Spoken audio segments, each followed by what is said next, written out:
Pleasant good afternoon, one and all. Good afternoon. Welcome to the Friday afternoon's episode of Speaking Out, Exposing Corruption, Incompetence. Welcome. Happy Friday. We're going into the weekend. So good to have you here on this program this afternoon. So welcome, one and all. Today is Friday, the 14th day of November in the year of our Lord 2025. Share as you come on. Share the live. Let them know that we're here Friday afternoon, as we normally say. You could be doing so much else. You can be, and some people are going to be multitasking. They're watching the program. They're taking a little relaxation. They're taking a little drink, whatever it is. Share the live, and let your colleagues know that we're on. I am happy to report that I hadn't any technical issue this afternoon so far. So we hadn't the problem with the multiple streams coming up. And as I indicated on the last occasion, I figured out what I had to do, and I did it this afternoon. So welcome. Another great day that the Lord has made. Let's rejoice and be glad in it. Let's give praise and thanks to being in the land of the living, because it is a privilege to be in the land of the living, and we should never, ever take that for granted. So share. And you know, as I say, give us the thumbs up when you come on, and also subscribe to the channel. Some of you have not done so yet. On YouTube, hit the subscribe button, and then you do the bell, which is a notification, and you're going to get notification when the program is on or when anything is posted. If you're a Facebooker, just follow the page, Speaking Out, Exposing Corruption, Incompetence. Follow on Facebook, and you're going to get notification as well. So here we are, my colleague CC in the studio, ready and rearing to go. And again, like all programs now, we have lots to discuss. We have lots information to bring, credible, valuable information. We have lots to tell you this afternoon. So share. Program was scheduled as this morning. I sent out the notification, 2 o'clock Eastern Standard Time, which would have been 3 p.m. Guyana time. And from the time the program was scheduled, the students jumped on, and I'm going to recognize the early birds who were there, line up on the gate early. We had the first one out of Canada. It was Aubrey.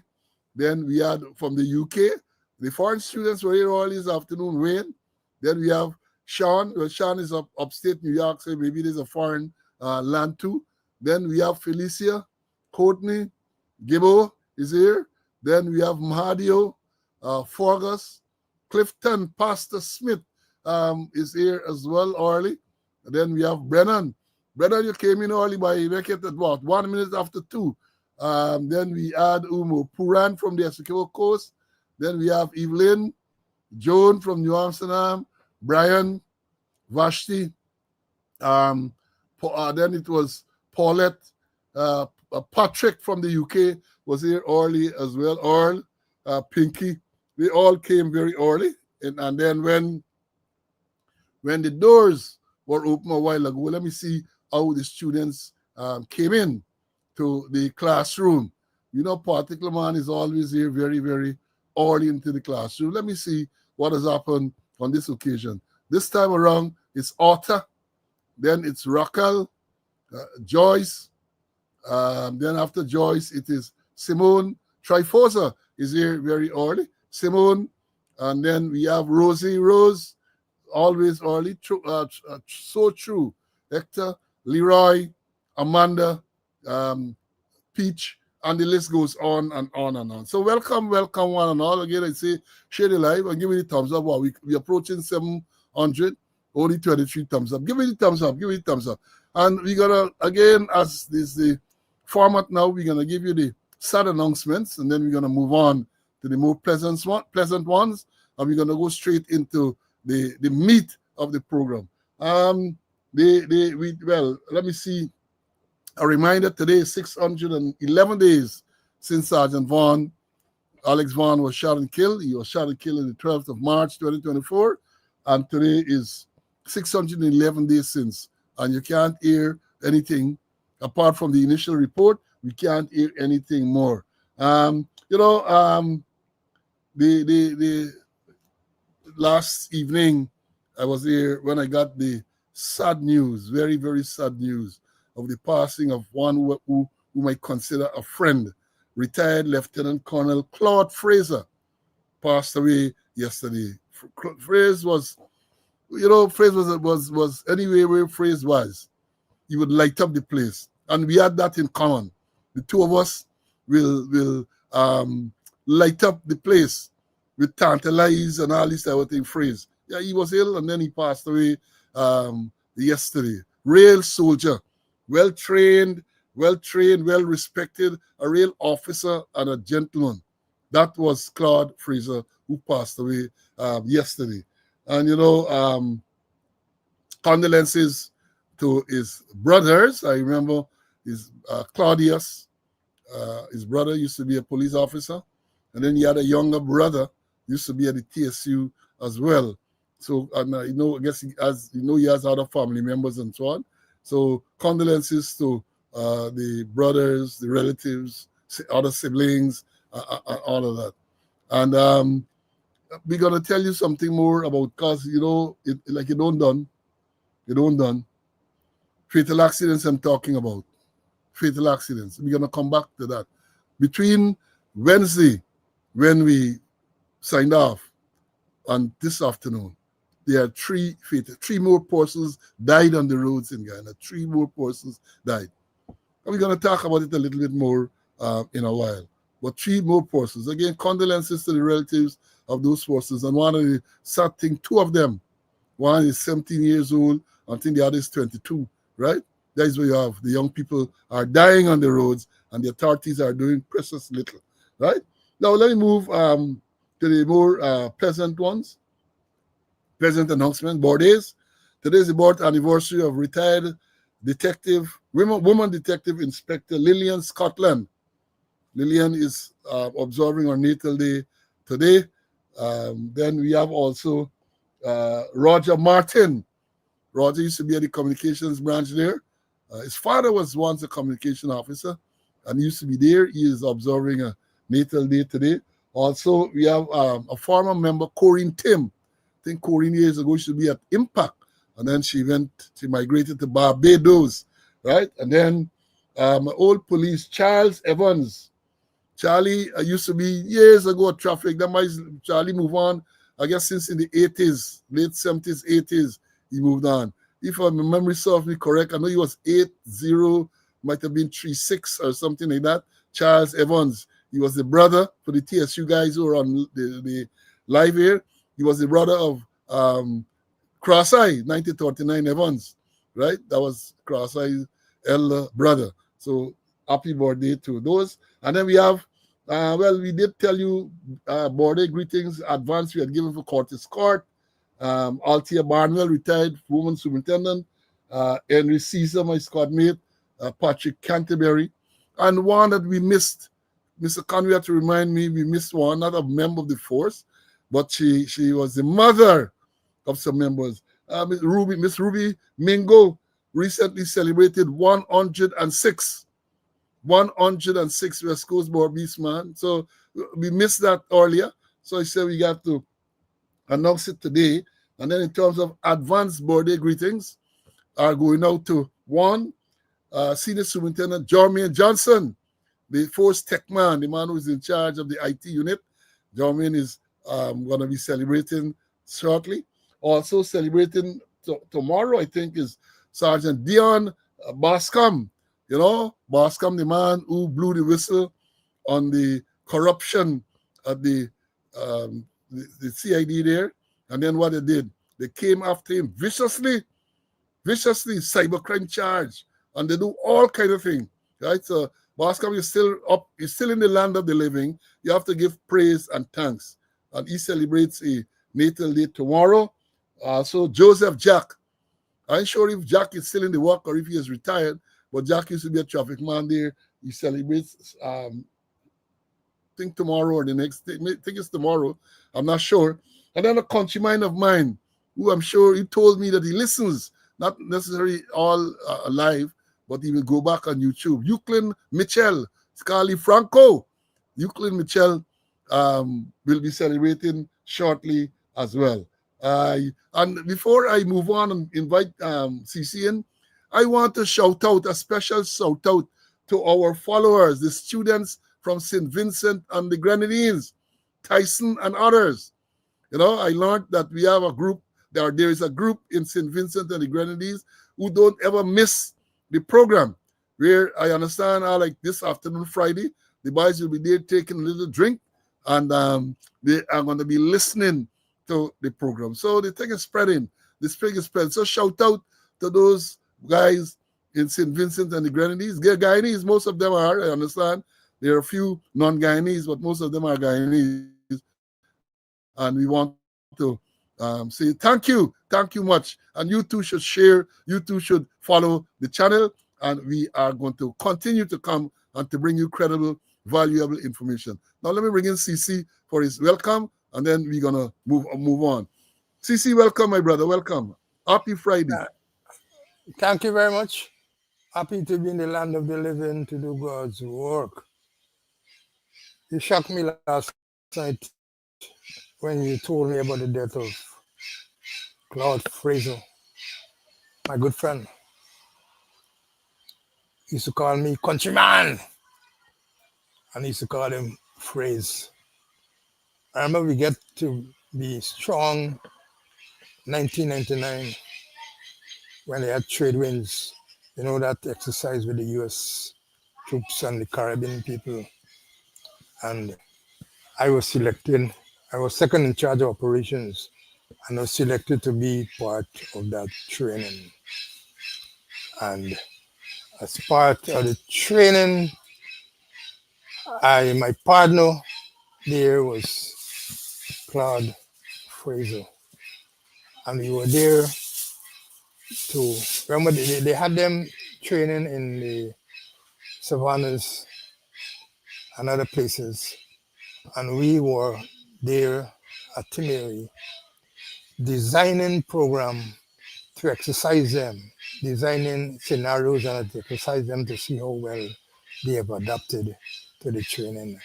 And we became real friends, and we maintained the relationship.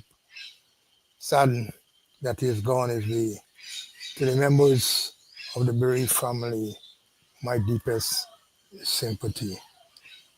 And I was going through the program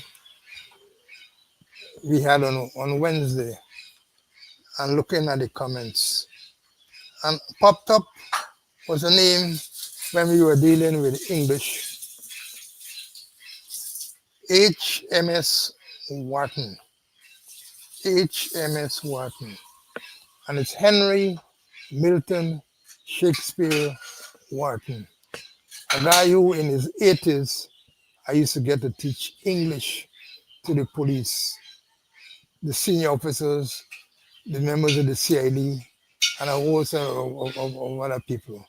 And he was an expert in the use of language. I remember he was what we call a Hansard specialist. And a Hansard is one of the person who will edit the speeches, the questions, the answers, the procedure, and the events that took place in Parliament. The Hansard is the man that will edit those speeches. So the government had to retain him as a Hansard specialist, and he did some tremendous work for us, although he was in the 80s. And I remember one word that he said the police would abuse. One word he calculated the police would abuse, and the word damages. He said, especially traffic men, damages done to the vehicle. Or the police will say, damages done to some building or damages. He said the word is damage. Even the vehicle get 99 damage. It is damage and not damages. And he also said that only time you're going to use damages is when you're going to talk about court. The court awarded damages to X, Y, or Z, or this body sued that body for damages. So always remember Henry Milton Shakespeare Wharton. He was a former educator who was a former he was an education officer, but he was an expert in the use of language. And all he was in the 80s, he was sharp. Men used to use loose marks for handwriting. And then yesterday, Paul, we had the burial of ex-police 2595 Robin. I recruited him from West Coast Bobbies. He died by jungling recently in the Mazzaroni River, going in the Poroni area. And he was married to 2602 Campbell. She is a station sergeant at Mahiko. And I recruited both of them. I set them up. They became husband and wife.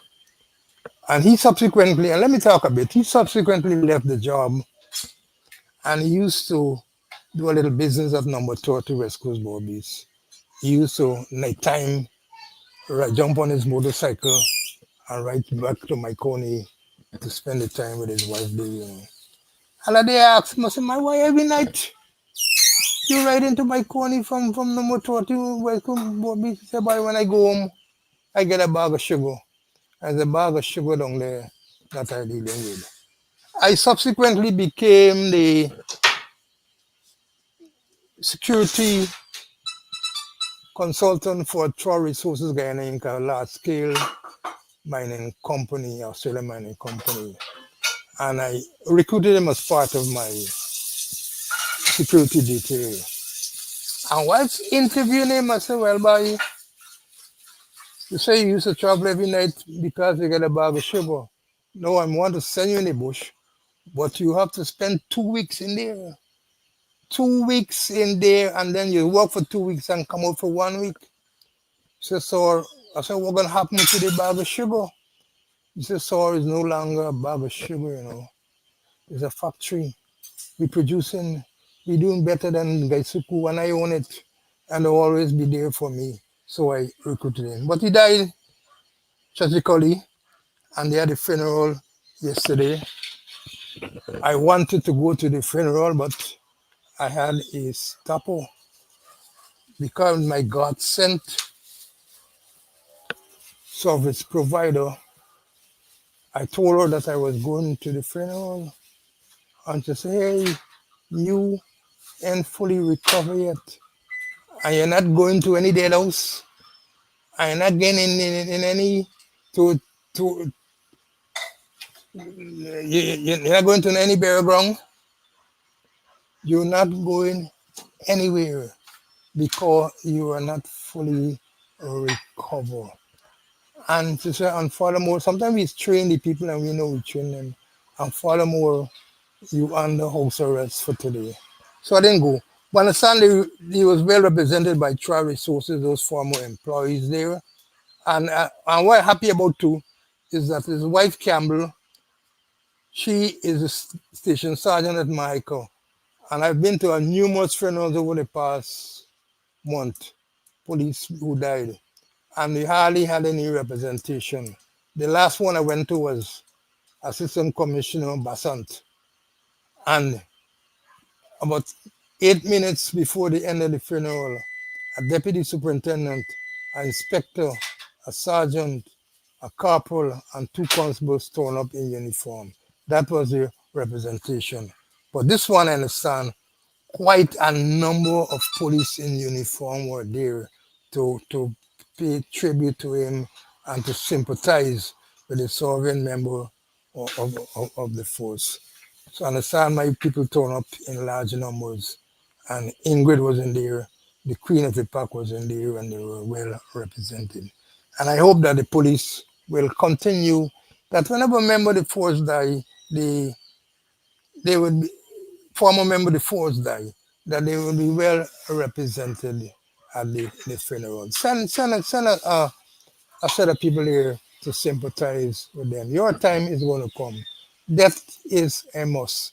Death will eventually happen.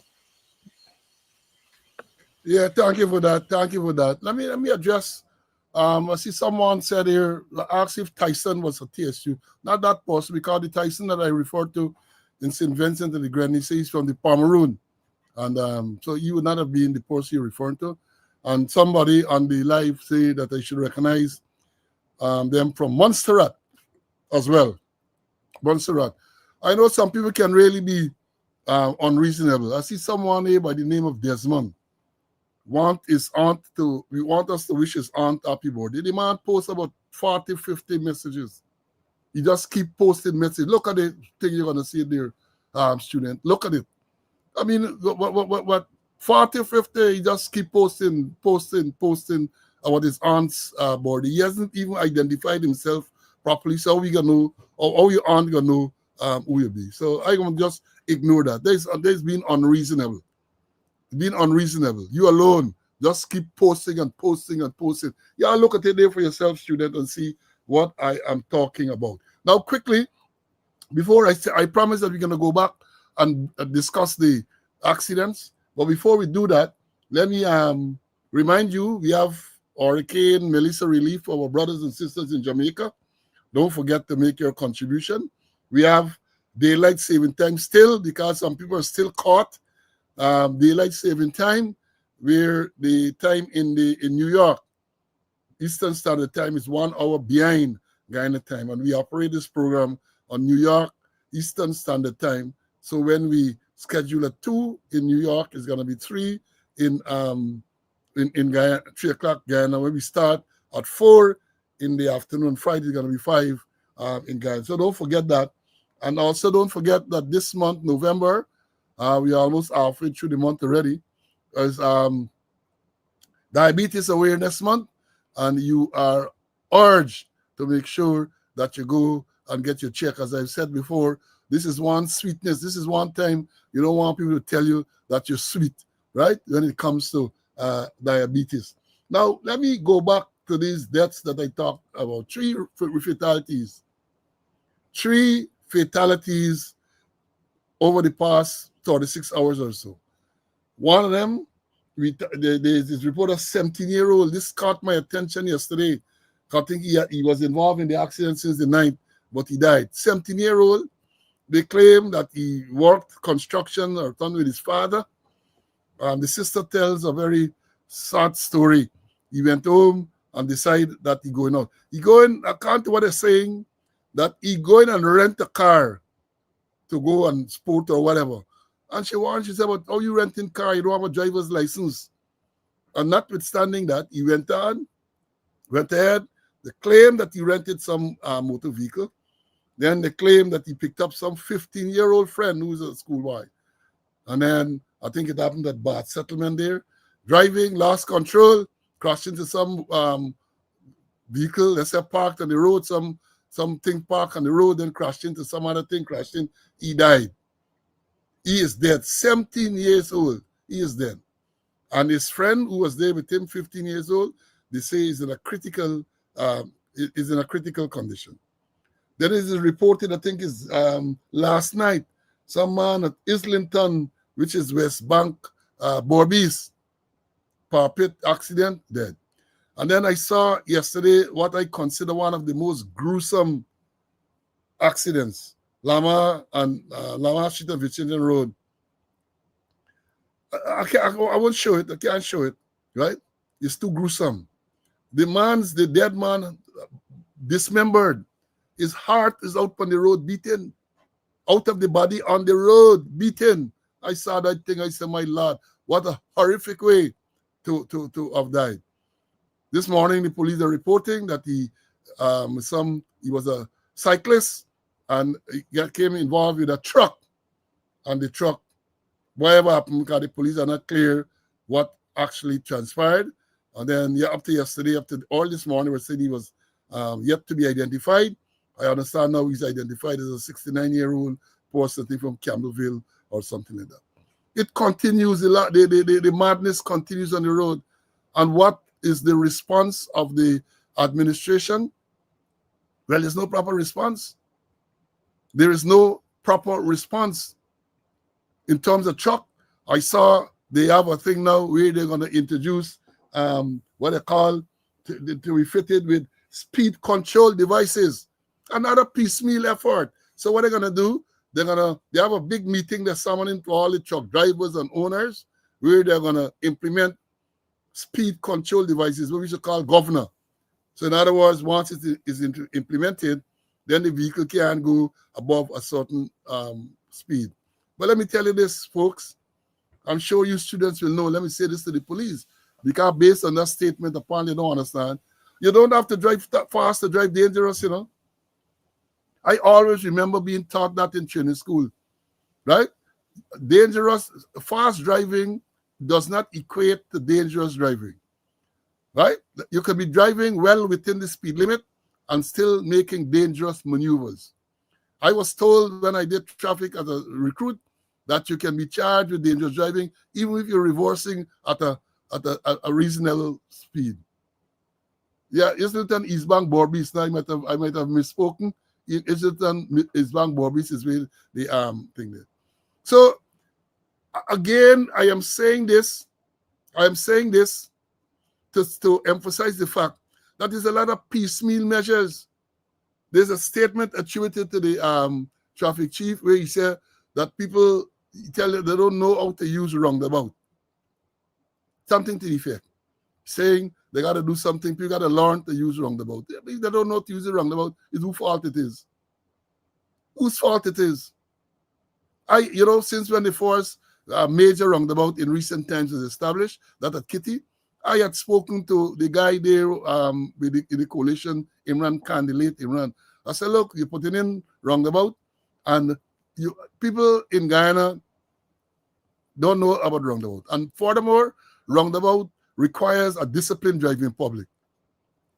And I said that given the indiscipline on the road in Guyana, roundabout is not going to solve the problem. And the police have actually acknowledged that, because in the mornings at rush hour, they get traffic ranks in the roundabout. First place I've ever seen that. Traffic rank direct in a roundabout directing traffic. They in the roundabout directing traffic, which tells you a story, right? But there's a lot of piecemeal efforts, and I have said repeatedly, and I will say it again, that this thing requires the intervention of the government. The traffic situation in Guyana should be declared a national emergency. A national emergency.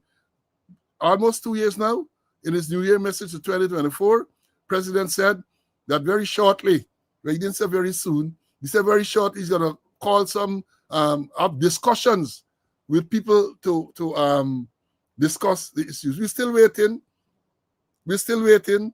Then we had something with intervention of with some group here, where the former British High Commissioner, Mr. Quinn, was a part of it. We're still waiting. Then I think this month is designated Road Safety Month. What are they doing?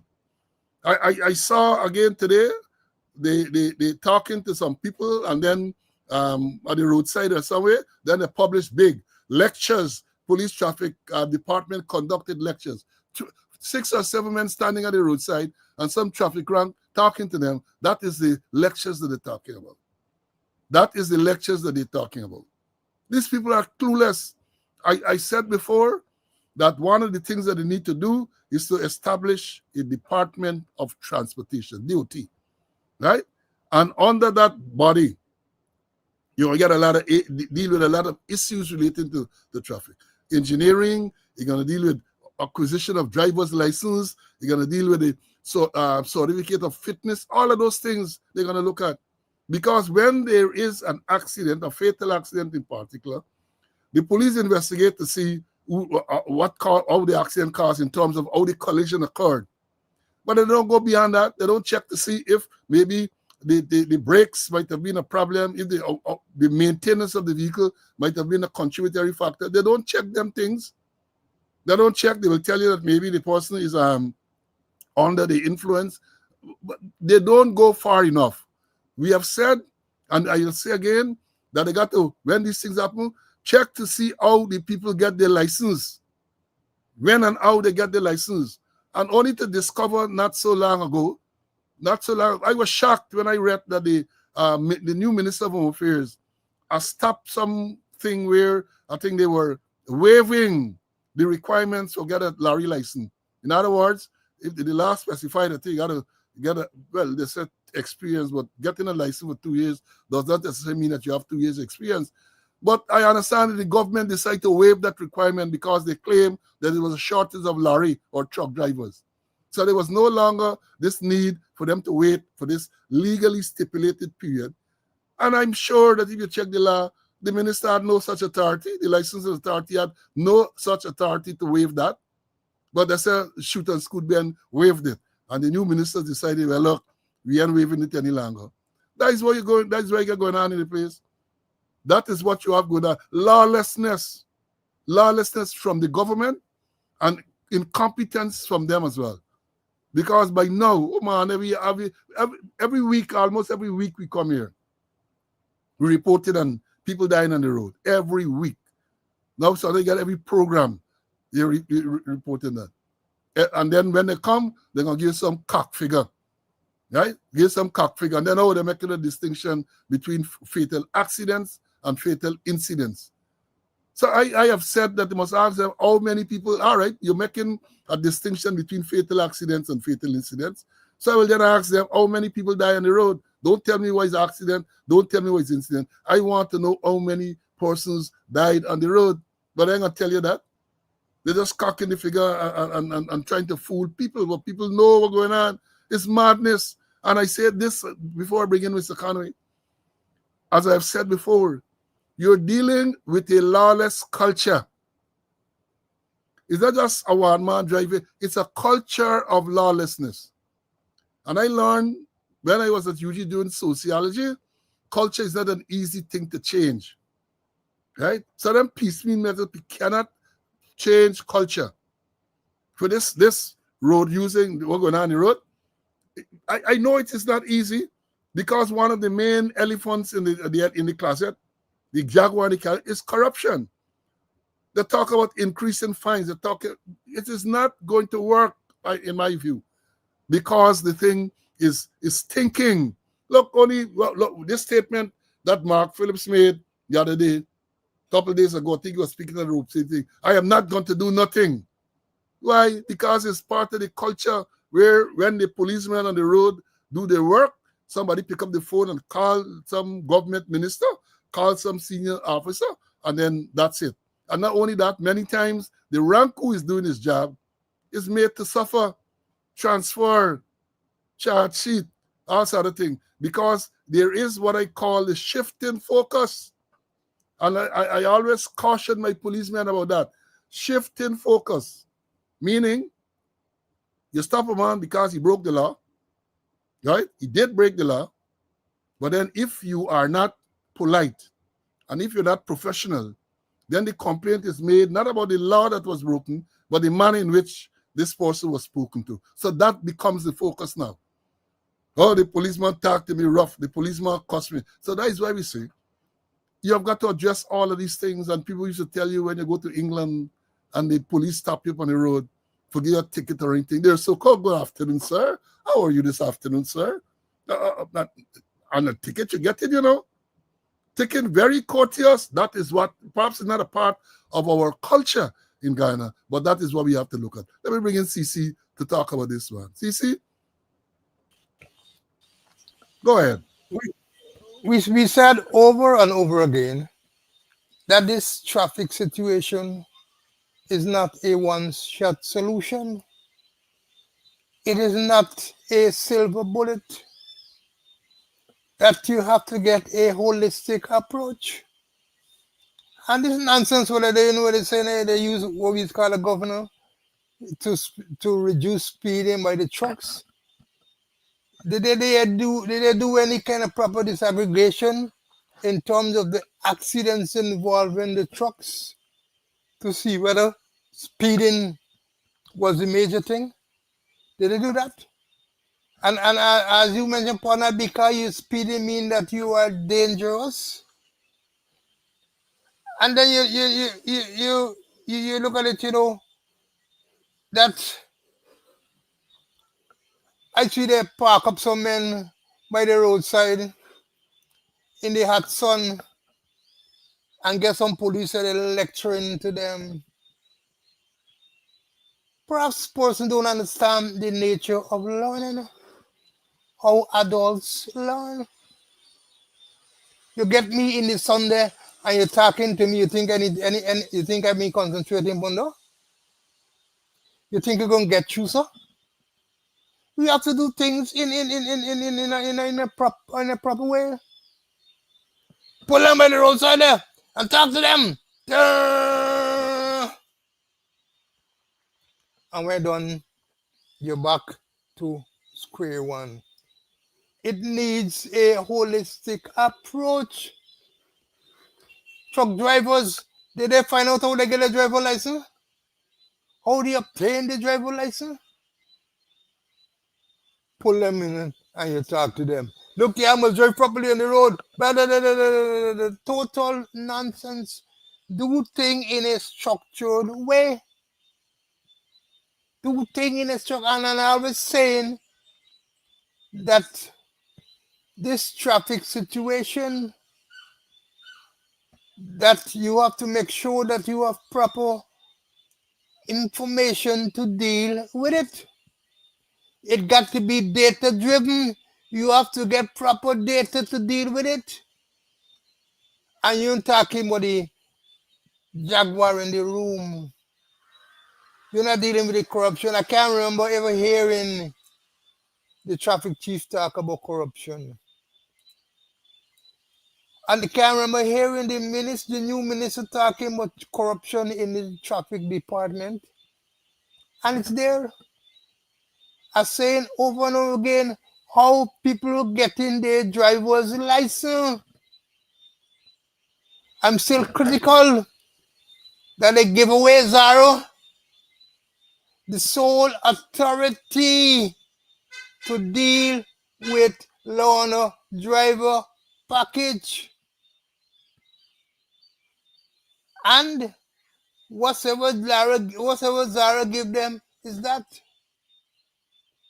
No anti-corruption testing, no anti-integrity testing to see. I say over and over again, Zara, they are not paragons of virtue. And then what's going on with the practical examinations? What is going on there? Pauline, in your days, I think you are the designer SOP saying who should conduct it. And there's where the divisional commanders has got to get involved in it.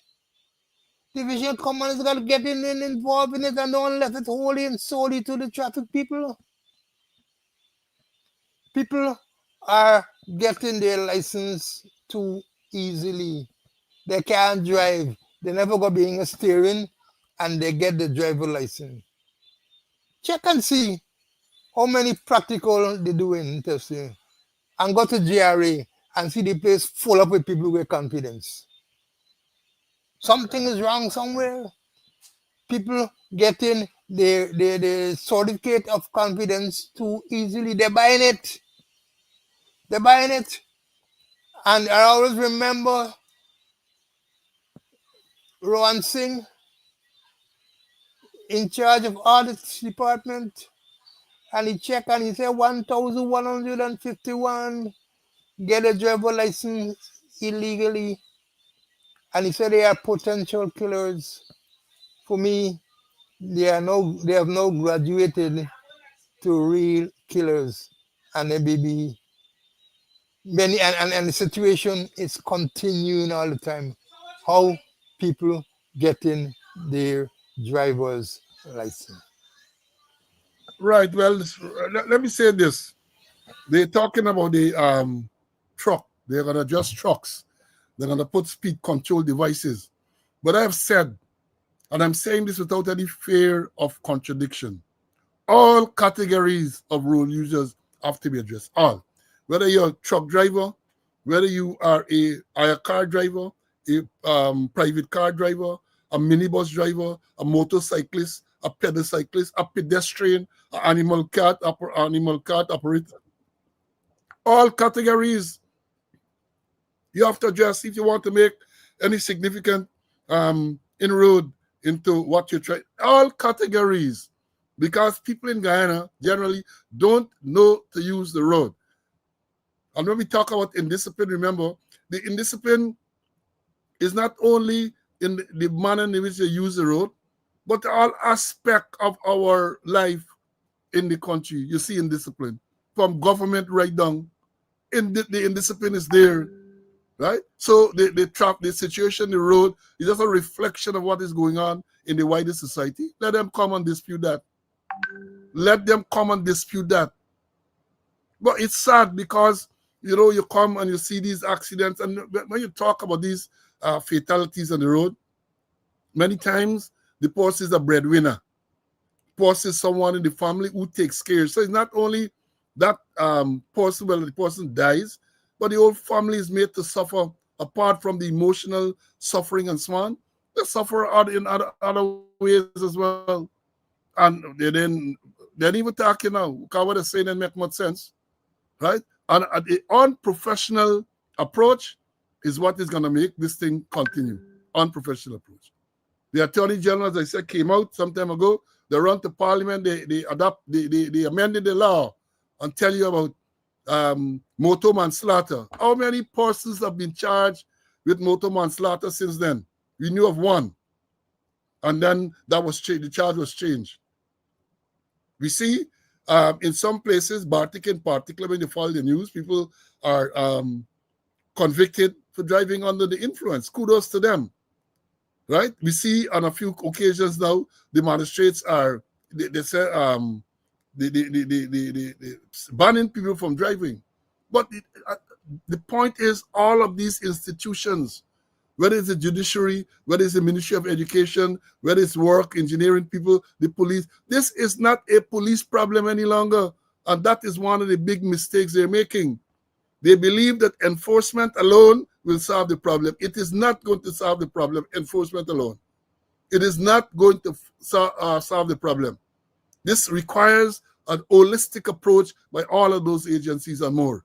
The courts got to get involved. Of course, yes, the police, the Ministry of Transportation, the Ministry of Education, health, Frank County, everybody got to get involved. They should do a study to see the financial impact of accidents, all fatal, minor, serious damage, all. See the financial impact on the country. You should see that.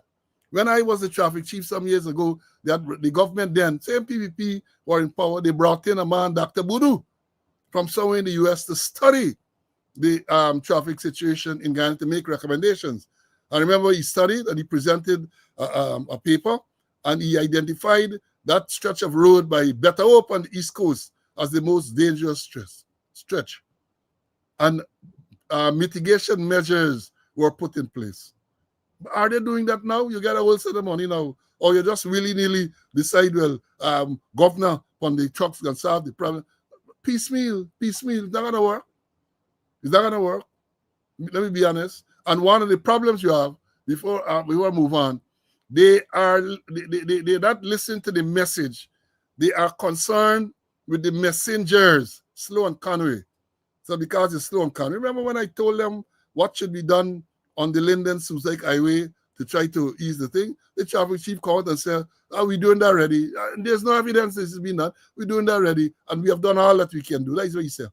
So if he has done all that he can do, and you have people still dying on the road, why is he still there?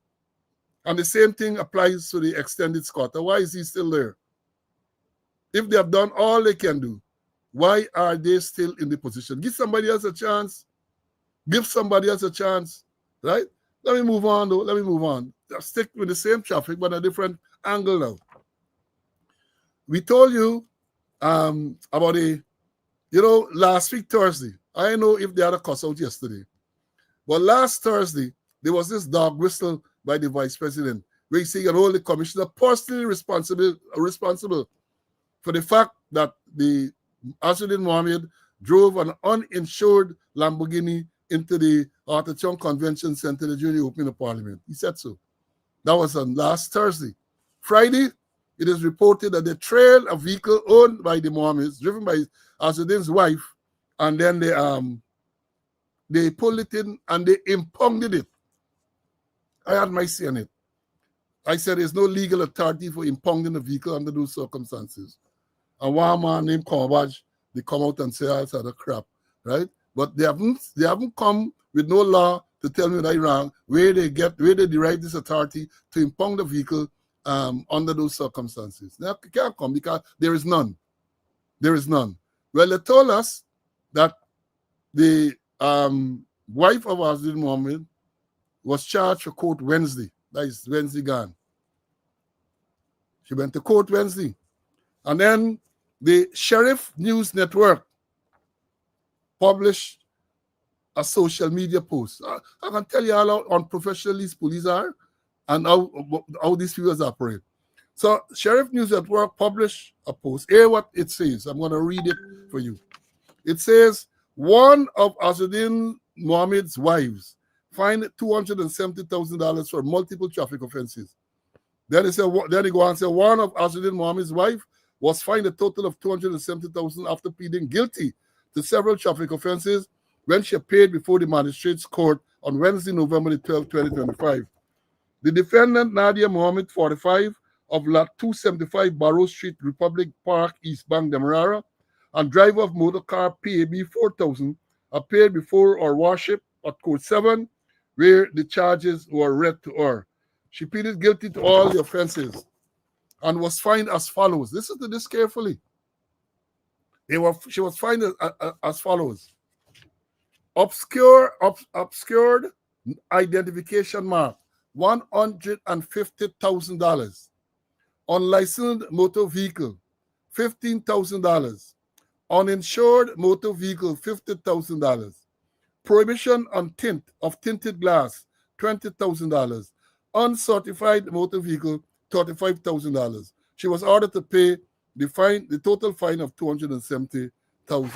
I tell you, I had me no brief for the mommies. I made it clear on this program, despite what is about you come and say, that to have been driving an uninsured motor vehicle on the road shows total disregard for the law. Right? It shows the type of arrogance and total disregard for the law. And I said that if Azrin Mohammed is a politician, as he is now, he's a member of parliament, you got to set example. And I went on further to say that if you can't get insurance from any one of the companies in the country because you are sanctioned, then your vehicle got to park up, you can't drive. You can't drive it, nobody can drive it. And you get the resources, you should get some car coming and pick you up to take you wherever you want to go. Your children have to go to school, some car come in and pick them up and carry them to school. But to be driving a vehicle that is uninsured and you get all these things, it's total lawlessness. But maybe they're accustomed to that. Maybe they were accustomed to operating in that manner. But now that they fall out, they're bringing down the old book of them. But let me say this. When they talk about obscure identification mark, $150,000. I'm not even sure if the law allows for that type of fine to be imposed. I mean, big thing for the mom is $150,000. Them people billionaire, right? But I hope, because as Leroy Smith had posted recently, they got a whole set of vehicles with obscure identification mark, including police vehicles. When I say police vehicles, police-owned vehicles and vehicles owned by police ranks. 150,000. So let me see. I am sitting back to see how consistent they are going to be with the imposition of fines like this. And again, as I said, I will no brief for them. None. Can't be disregarding the law. Like, I'm a law-abiding citizen, right? And therefore, you must abide by the law. When I get license plate for my vehicle, I make sure that they conform to the specifications in the Motor Vehicle and Road Traffic Act. I ensure that. And I said here on this program that I would think about 90% or more of the vehicles traversing the roads of Guyana, the license plate are not conforming to the specifications as laid out in the Motor Vehicle and Road Traffic Act. And I said that if they want this, there's something I believe they can adjust very easily.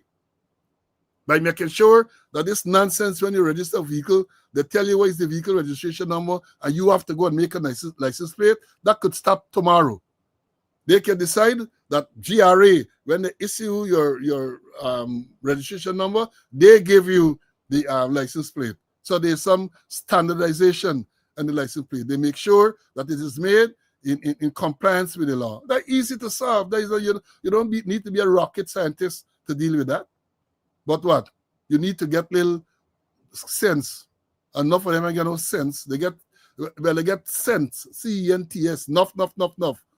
According to Francis, you say get enough dollars and no sense. That is what's going on with them. But easy to solve. And then one says they say that well, you're gonna put people out of work. You can't deal with that. The same people can be made to produce the license plates. The same people, you can give the specification, you can work it out. And the same people who are now making it can be made to make it on behalf of GRA and making sure that it is all standardized. What is so difficult about that? And yeah, Doreen, you asked, and you answered the same question.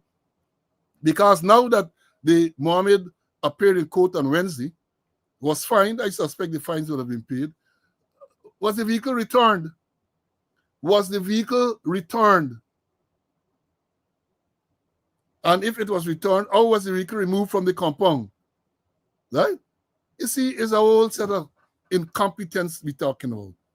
And here, it ain't done there.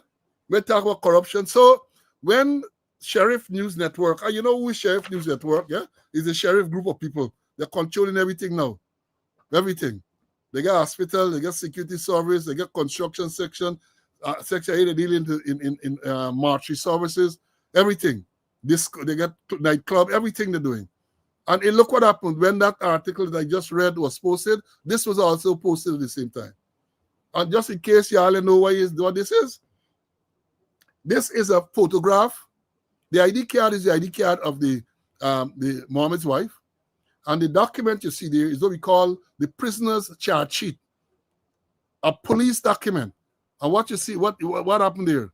When the person was booked, some police, and I'm saying this, some police took out the photograph of the entry made in the charge sheet, and they also put the ID card there for you to see who. Because the name of the person is not on the charge sheet. It would be at some other column, but they photographed the column with the offenses, and they put the woman's photograph, ID card, the driver's license rather, there for y'all to see who they're talking about. And you tell me that is not unprofessional and that is not incompetence? Somebody must give them a raise to do that.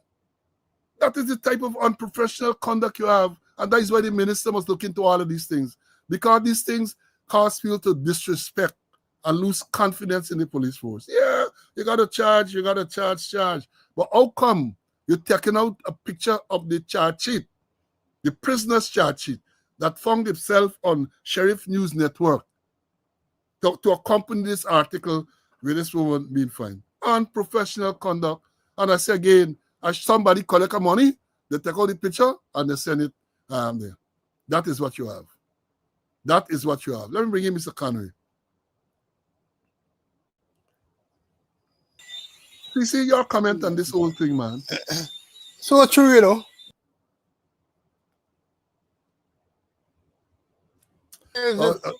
Sorry about that. Yeah, go ahead. Here's it. A person taking the station, you do the necessary documentation, and then you're going to take out the photograph, you're going to put the person's ID card and send it elsewhere. That had to be pure corruption, and somebody had to get money for it, you know. And coming back with these number plates, you know, Paul, I totally agree with you. It got to be standardized. And if you're dealing with the sheriff, with the Mohammeds, deal with others. And the police are the chief sinners in these here. Look at the police vehicles. Highly tinted. Look at the number plate. You can't even recognize them. If you're doing the thing, do a proper something. And it all boils down to corruption from top right down, Paul. corruption. Imagine the prisoner's charge sheet.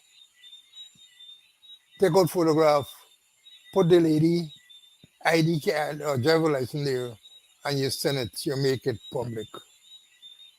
And nothing's going to happen with it. If we talk, you might say, hey, OPR is investigating, full stop, it done there. And that's how corruption starts, you know. It starts with a little something, a little thing like this. And then the police will quickly, with breakneck speed, slide down the slippery slope of corruption. Yeah, I agree with you. I agree with you. Folks, let me move on to our next subject. Many of you would have been here on Wednesday, and we were talking about corruption because they had some round table dealing with corruption, and the Minister of Home Affairs made a statement. So I read from a post, Concerned Guyanese, it's a post there, where they were talking about the round table that Minister Teixeira had there at the Pegasus Hotel. And among the things that I read, let me read this part. They talk about the Tipui group situation. The man said the Tipui group situation is my personal favorite because it is so beautifully stupid, it almost becomes art.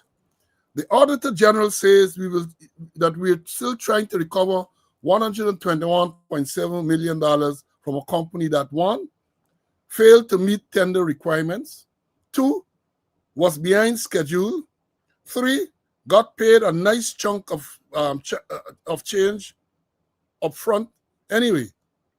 And they said this is the institutional strengthening Teixeira is talking about. We've strengthened these institutions so much that they now have the structural integrity of wet cardboard. I read that. And what I did not say, and some of you may not know, is that this Tipui group that they talk about, that is the man they refer to as Guyanese critic. That is E. So yesterday, they're in Mekano, and somebody sent something to me.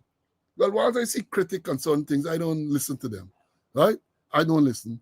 But then last evening, somebody called me and said, look, this man calling your name and so on. So I said, all right, well, send me the thing. And then later on, somebody else sent it to me. What the thing? And let me say this. I can play it for y'all, yeah? I can play it for y'all. Let me pull it up here. I'm going to play it, and then I'm going to have some things to say about it. I'm going to play it. It's about 2 to 3 minutes. No, 2.5 minutes. I'm going to play. But before I play it, let me say viewers' discretion advised. The thing is filled with expletives and so on. So if you get your children nearby and thing, you might want to have them away. So let me warn you, viewers' discretion. The ranting of what I believe is a madman. You make your determination. Here we go. Fuck who want for no but $121 million. Let her rake the mother's control. If you never know, you imagine I come in here and answer to fucking people who don't got $1 million in the bank account, and I answering how about this $121 million? You see fuckery I there with them? Eh? Yeah. I come from 5 years ago, driving in a fucking Ram. You understand? Plug-in tire, I got $1,000, got to decide whether I eat or I'm gonna fucking put gas in the car for answer hungry belly fucking people about $121 million. Your mother's gonna get $1 million in your bank account. Fuck you! Yeah, you understand? I ain't got time with us. I'm telling you here with this thing we're going on here, and you worry about fucking Palslow. Cause Palslow ain't got fucking money like what I got. I got it. I'm making it scunt. You understand? Yeah, why the fuck I answer? Hey, man, listen to me. You fucking problematic. You is part of the fucking problem. Because you entertaining these motherfucking people. These people fucking irrelevant. You imagine a man go through his whole life in the police force and become a big fucking waste man. And you got a converted waste man. A converted fucking waste man. I drink rum, a fucking whore, I fuck down my money, I lose my fucking wife, I dip on a better set of scunt. and I come back and change my life in 5 years. I come from the top of the world in this country. Wreck your mother's cunt. Yeah, but just wanna call you hotel, don't know how. No, stop listening to the fucking man. Yeah? You know what I've been through to be here today?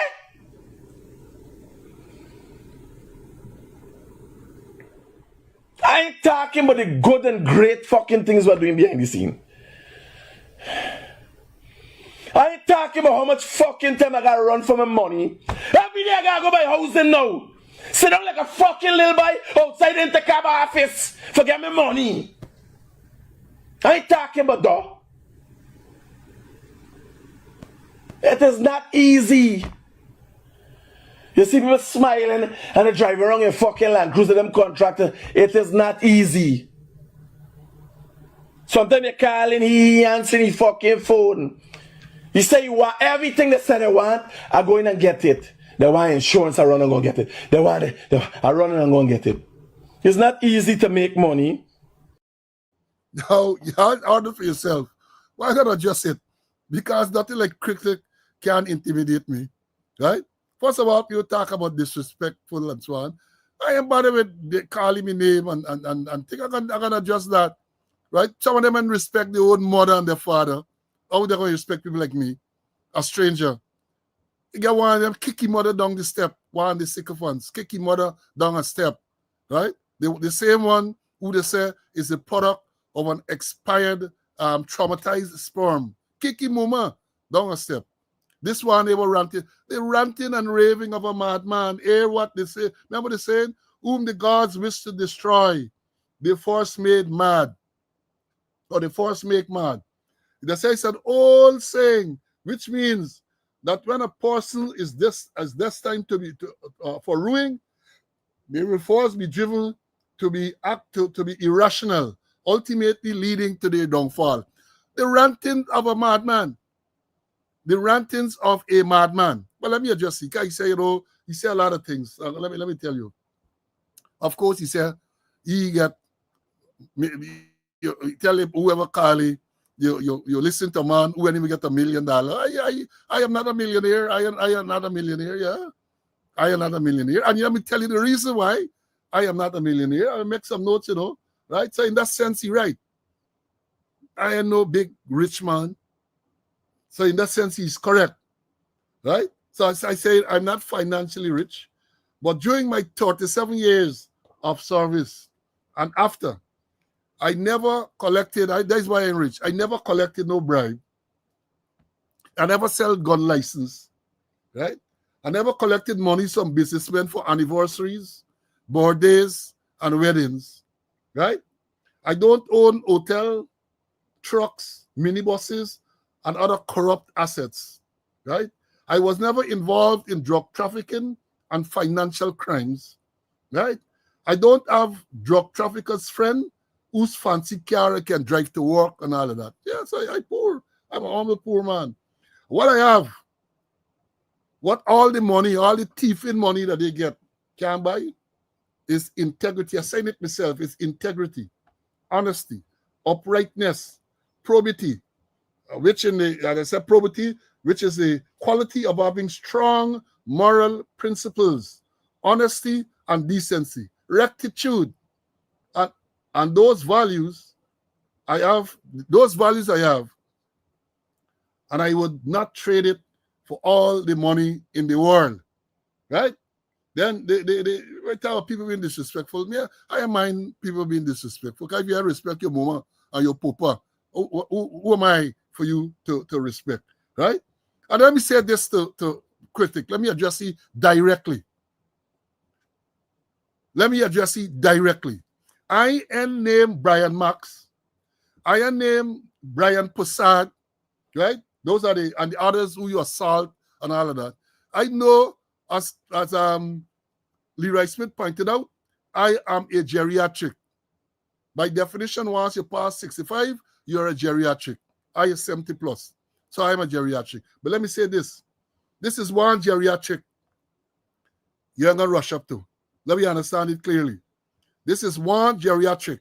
Because I recognize, as I've told people on this program repeatedly, You have to die. And I said the fear of death is perhaps the most irrational fear that you have. We all got to die one day. But anytime the likes of critics rush up to me, I'm begging the Father to intervene, right? I'm begging the Father to intervene because I recognize that I've passed half of my lifespan already. So in other words, I'm closer to the grave than to the cradle. So me and worry with the critic and all them type of thing. And let me say this further too, right? Somebody asked the question that how this man carrying on these things on the social media and so on. Yeah, because he is critic. He's a friend of the PPP. He's a friend of the, you see, he had access to the vice president and all of them. So he can carry on. Because if I were to respond in like manner, it's a cybercrime charge in the backside, right? Is there some charge I can bring for me, right? That's not going to happen. So I'm not going to bother with that. But let me tell you this critic, this geriatric. I am tactical. I am tactical. And any confrontation, physical confrontation with me, you may know Brian Max, I would look for your vulnerabilities. And they say your vulnerabilities is your seed, them two big seed where you get. And that's where you're going to hold on. Let me repeat that. As a tactical man, I can size up. I'm looking for your vulnerabilities. And they say you're vulnerable there because they're large and uncontrollable. And that is what I'm going for. If you can go with them with the fingers, I got to go over them with teeth. That is what I'm going for. Right? That is what I'm going for. Yeah, but you got to let them know, you know. I agree. He hadn't worked it, but you got to let them know. Right? You got to let them know. Right? This is a man who has faced multiple lawsuits. Multiple lawsuits. He talking and started thing. Only today, or an hour ago, it was the I court, the appeal court, the full court rather, right? Full court, only a few hours ago. Social media commentator Mikhail Rodriguez, widely known as Guyanese critic, was found guilty of contempt of court. No, this is an old story. This is an old one I read. This is not the one today. Let me read this one first, and I'll read the one today. This is back in September 2024. Social media commentator Mikhail Rodriguez, widely known as Guyanese critic, was found guilty of contempt of court, but was spared jail time by Justice Priscilla Chandra Anif at the High Court yesterday morning. Rodriguez was subsequently fined $100,000, which he must pay within 7 days to avoid a 3-day jail sentence. He has also agreed to issue a public apology to the court. The contempt charge stemmed from Rodriguez's breach of Section 4 of the Contempt of Court Act number 26 of 2020, which prohibits the use of any recording device in court without permission. During the court hearing where Rodriguez had been sued by former APNU AFC Minister Simona Brooms for a defamatory statement, he live-streamed the entire proceedings, a clear violation of the law. Justice Anif expressed astonishment at the breach, stating, quote, the court was shocked to know that the entire proceedings were live-streamed, end of quote. Rodriguez, who has been summoned for the contempt charge, now faces the financial penalty and the obligation to publicly apologize to the court. He live-streamed a court hearing in violation of the law. Right? $100,000 fine, that's what the magistrate imposed. Not the judge. $100,000 fine or 3 days in jail. That is what? $100,000 fine or 3 days in jail. And then there's the next one. Let me read this one. This is the one I talk about today. Y'all share the life, man. Share the life. This is what I count today. Full court dismisses Guyanese critic appeal of judgment in defamation case. That is today, November the 14th. The full court, through Justice Corbin Lincoln, Justice Nicola Peer, has dismissed an appeal by social media commentator Mikhail Rodriguez, known as Guyanese critic, to have a $22 million defamation judgment against him overturned. The High Court judgment remains in place, and Rodriguez will now have to pay court costs of $350,000. Last year, Justice Niles had ordered that Rodriguez and his Daybreak News pay damages totaling $22.5 million, along with punitive damages of $3.5 million to Asruddin and Nazar Mohammed for defamation. But Rodriguez had criticized the judgment and opted to appeal. The full court has now affirmed the decision of Justice Niles. In his pleadings to the court, critic said that Justice Niles had erred in law and misapplied the relevant legal principles, and that he failed to apply the proper legal principles relevant to consideration of an extension of time for a defamation for a defendant to file. He also told the court that Justice Niles erred in law and placed an unbalanced emphasis on the procedural rules without adequately considering or applying the relevant principles as it relates to the overriding objective of determining case fairly on the merits. But the full court found that Justice Niles had correctly applied the law. Court, having considered the decision of the learned trial judge, the grounds of appeal, and the submissions, I find that the appeal should be dismissed, since the learned trial judge did not err in refusing to set aside the judgment in default. The learned trial judge considered and correctly applied the criteria set out in CPR 1203 with respect to setting aside a judgment in default. Specifically, I do not find that the learned trial judge erred in his findings that the explanation provided for failing to file a defense was not reasonable, and more importantly, in my view, that the defense as set out in the draft defense had no real prospect of success, end of quote. The full court said in a detailed written judgment. The judges stated that the explanation and application of law by Justice Niles is sufficient to sustain his decision and dismiss the appeal of the Guyanese critic. Quote, there is no basis upon which the court ought to disturb the learned trial judge exercise of his discretion, not to set aside the default judgment, since he did not make a mistake of law, disregard principle, misapprehend the facts, take into account irrelevant materials, ignore relevant materials, or come to a decision which is outside the generous ambit within which reasonable disagreement is possible, the justice ruled. They also found the criteria to award costs and the default judgment regime were properly applied. That's today, 25-point-something million. But he gonna ignore that. Even though he told us, so you get money, make it. He come from ore and drinking rum and all them type of thing. Well, maybe he depends on something even more deleterious now. He depends on something, as the people say, what's a rap now, and so on. But let me say before I close off this, I thought it important to bring. I tell you when they come and they jump, right? I can take them on. I am going to take them on. But what is the whole thing about? I read a social media post. I never even called him our name then. I read what was posted where they talk about the Tipui. Tipui is the company that got the pump station to build, owned by him. And is the attorney, the accountant general somewhere ago, they said he got paid back $121.7 million, and they flag it to say that this money has not been paid. This man was given an advance. So he's supposed to jump up and talk because first of all, nobody else who is not aligned to the PPP would have gotten such a sweetheart deal. Nobody else. Because my understanding is the contract, if you recall correctly, was close to $1 billion, 890 something or 800 something like that. That was the contract. And then somehow they said some payback of 121 million or something. That's what the man freaking out about. Pass slow. I spent 37 years in the police force. I am proud of my achievement. I am proud. You get them inside there now? Corruption. What? Brutus 252 criminal charges. Right? You get Ikin sit down there and admit that he take $8.5 billion for a businessman for plan a wedding, the best wedding planner in Guyana. You get finance the Soku that's swoop down on the finance office, see vouchers, send 3 investigators into Marlborough to investigate the commander there. We ain't hearing nothing more about that. Corruption galore. So critic, I take that as a compliment that I pour. Right? After 37 years, I spent 37 years. I say it's a waste. I love what I have achieved in the 37 years and beyond.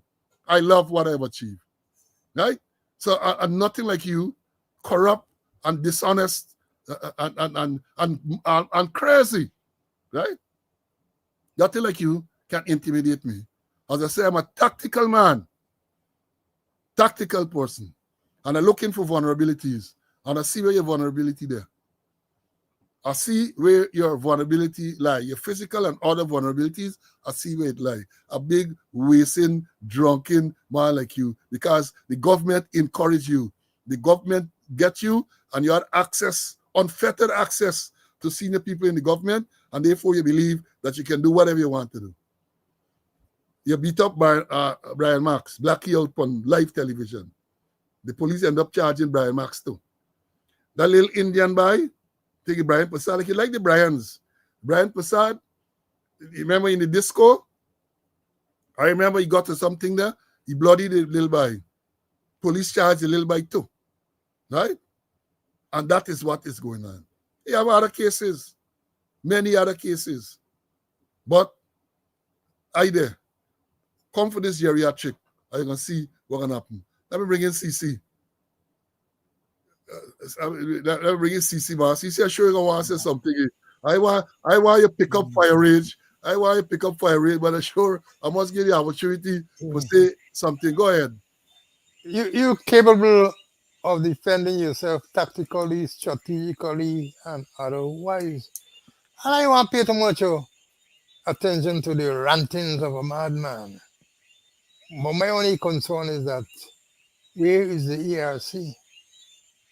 They get a woman dedicated to monitor our program board, to look at our program every day, a woman specialist decide to see whether we can commit any offense. I think the Home Affairs get somebody also doing the same thing. But don't lose so much of sleep. I know you're gonna lose sleep with the rantings of a madman. And I know he's no match for you.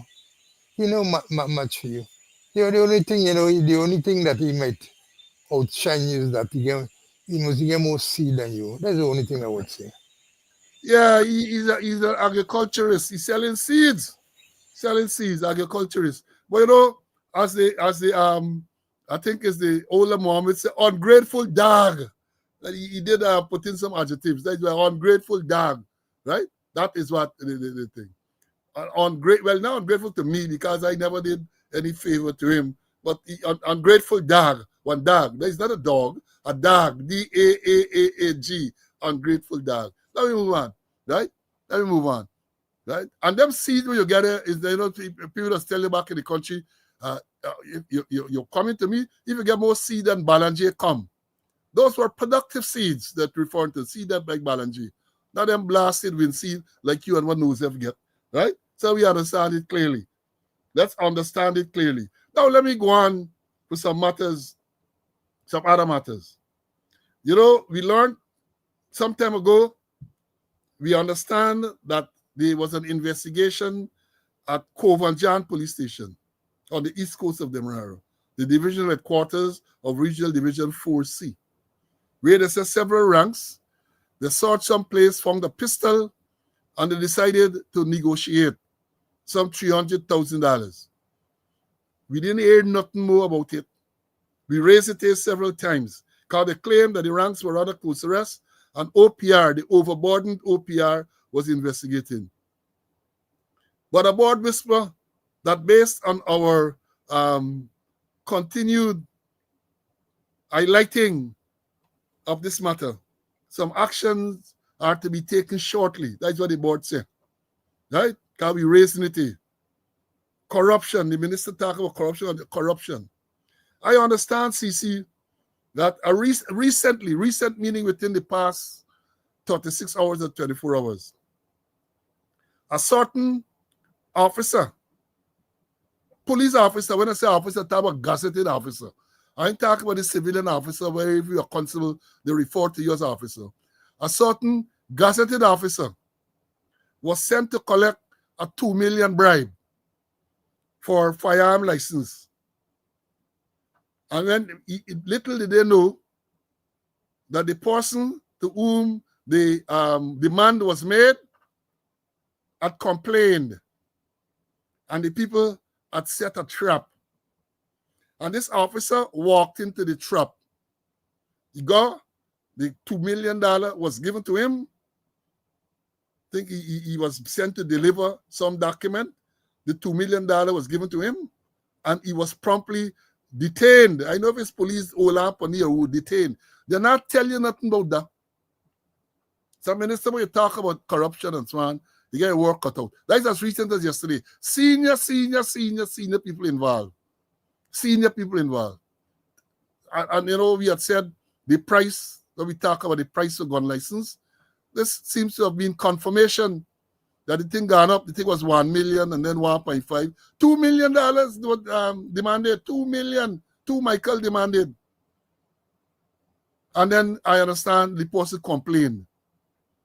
And the people to whom he complained decide to talk to somebody. And they say, all right, you want money, give the money.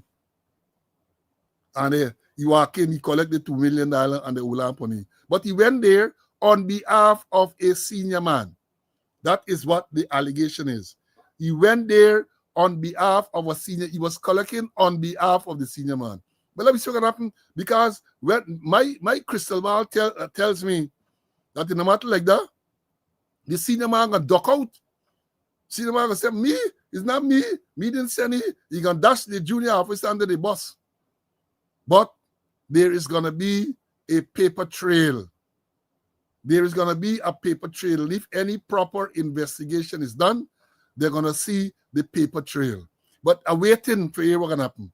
And Minister, perhaps this is an opportunity. You talk about corruption for you to show your true colors, that you really intended to stamp out corruption in the Guyana Police Force. Show, this is an opportunity for you to show that, hey, not only talk, I talk the talk, now I'm going to walk the walk. Corruption galore. Corruption. We had a matter too where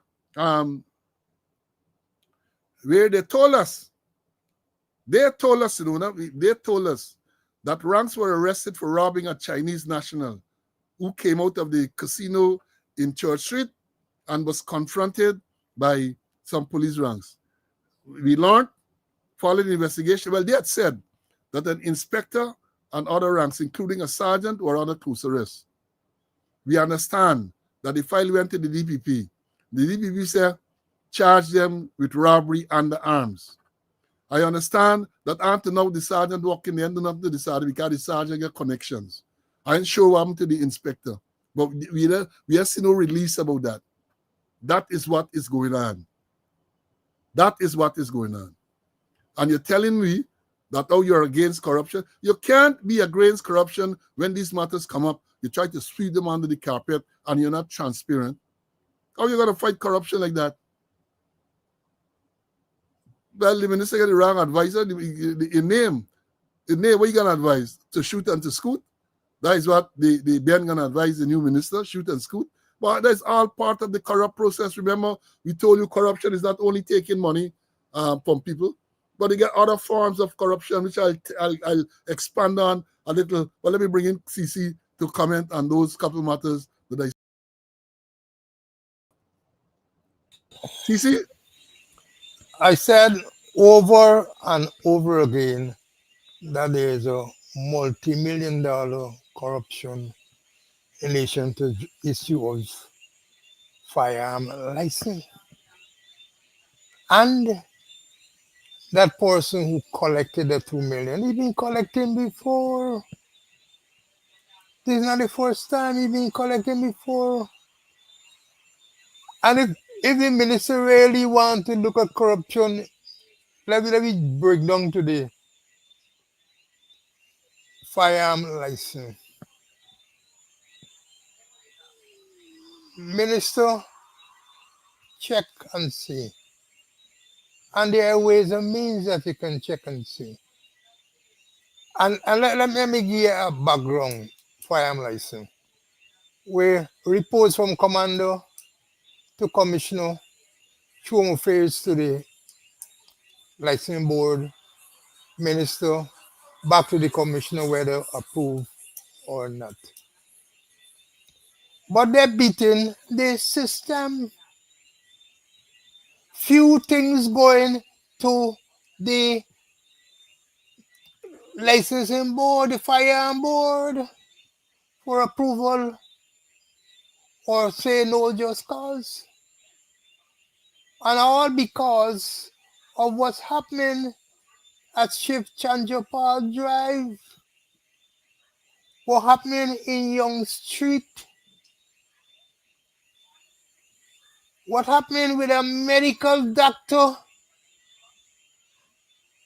in Lamaha Street, what happened with a house in Rob Street, a building northwest of Brickdown Police Station, a house in Rob Street. Nothing ain't gained to the firearm license board. It's being done at headquarters. Just like how your man getting collect, and this is it. Pay you 2 million is a one. You got to 1.5. Now we here gone up to 2 million because people say I buy me time short. I come now just now, so the stakes got to be higher. Minister, check and see how many firearms have been approved at headquarters without reference to the Ministry of Affairs, without reference to the firearm board. And it could be easily done. I'm not going to tell you how to do it, but it could be easily done. And it's widespread. Perhaps this one, what we hear happened yesterday, could be the catalyst. Could be the catalyst for things to happen. Yeah, but like if they're serious, if they're really serious, you have something here to show to the public that you're serious about dealing with this scourge in it. But as I said, the thing there rampant in the system, not only in the police force. And the minister only last week, minister came out, well, before the last now, with a statement. The Minister of Home Affairs, Onage Waldron, on Wednesday instructed the leadership of the Guyana Police Force to tackle corruption in the law enforcement agency and single out our impatience with poor decision-making and misconduct. Quote, corruption must be dealt with firmly. Show zero tolerance. Do not look the other way. Be fearless in confronting it, end of quote. She was quoted as saying in a Home Affairs Ministry statement following our meeting with GPF executive leadership team and divisional commanders. Our charge came less than 1 week after the Ghana Police Force acknowledged that video surveillance recordings and other evidence proved that a number of police officers at the Chedijagan International Airport had demanded money from a passenger for the release of our property. Since then, the Ghana Police Force has not provided an update on the status of the investigation, despite numerous inquiries. We quite a number of inquiries. Senior Superintendent Imnat Shah, who was the Regional 1 Brahma Wine commander at the time of the discovery of the 4.4 tons of cocaine in a makeshift bunker, remains on administrative leave since June 2025, when 3 Guyanese civilians and 2 Colombians were sanctioned by the United States Office of Foreign Assets Control. Ms. Waldron also singled out our government's impatience with ineffective leadership of the police force. Let me read that part back. Ms. Waldron also signaled our government's impatience with ineffective leadership of the Guyana Police Force, suggesting that there could be changes in order to provide improved public safety and trust, Minister Waldron declared. Quote, this is the moment for decisive leadership. The people will not wait, and neither would I. In what the Ministry of Home Affairs called a tough charge to the police leadership, the minister identified the need for stronger discipline, integrity, and accountability. And accountability. Somebody disrupt me there. Then she went on to say, Leadership must be by example. If discipline is weak at the top, it will collapse below. Tighten discipline, strengthen performance, and rebuild trust. End of quote. She was also quoted as saying. The Home Affairs Minister reminded them that the government has delivered record investment in infrastructure, mobility, technology, and training since 2020. Quote, resource alone cannot protect the reputation of this institution. Only integrity, discipline, and leadership can. But one of the things that struck me when she said that she talked about leadership. She talked about leadership. She said, let me read her back. Government impatience with ineffective leadership of the police force suggests that there could be changes in order to improve public safety and trust. Minister Waljon declared, quote, this is the moment for decisive leadership. Hear what she says, or she's reported to have said. This is the moment for decisive leadership. The people will not wait, neither will I. Let me say this, Minister. It is indeed the time for decisive leadership, not at the level of the police force, at the level of the government. Decisive leadership at the level of the government. And as you rightly said, the people cannot wait any longer. They cannot wait any longer. And you said that neither can you. Let me see. Let us see. Talk the talk, now walk the walk. Talk the talk, now walk the walk. When the minister, another dog whistle, but this is not a whistle that is as stringent as the whistle that we heard last week, or a strident, not stringent, strident. I know Patrick come to correct me. To say that this is a moment for decisive leadership. Hear this. This is significant. This is a moment for decisive leadership. The people will not wait. This is a moment, Minister, for decisive leadership. You have a commissioner there who admitted, and you, being a lawyer and a former magistrate, could understand the impact of that. The man sat in his office and admitted to a crime.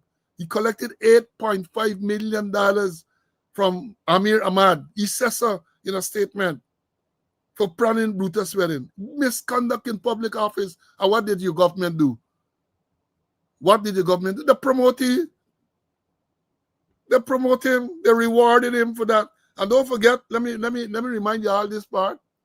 Don't forget that when it occurred, your boss or one of your bosses, right, said that hold on, bear with me, let me bring it. The thing here, what your boss is here. And let me also make it clear here today that this government never sanctioned a policy where private individuals and businessmen could pay for the birthdays and weddings of policemen or other public officials. In fact, we think it's reprehensible. It's reprehensible. So that's all I'm going to say for today. And for that, what is the punishment for reprehensible behavior? Promotion. That is what it is. So y'all only talking. And the reason why I believe that y'all only talking, because the corruption is all around. And many of you are involved in the corruption. And therefore you're afraid that if you go after it, you're going to open a can of worms. A can of worms you're going to open. But if you really want to talk about corruption, this is what you got to deal with. And there are many other issues where your government, as I made some notes, you know, I got a thing, I made some notes where you talk about corruption. Let me tell you about some of the other things. You got a police service commission, a former police service commission, and unconstitutional action, because even though the life of the commission has ended, you got a former chairman still performing functions of the commission. He's trying to tell people the life of the commission end until next year. When we know, you know, that is not so. So that is corruption. That is corruption. What I do with Brutus, and again, I only brief for Brutus, illegally installed a tribal union, according to what the sergeant said, for dismiss Brutus.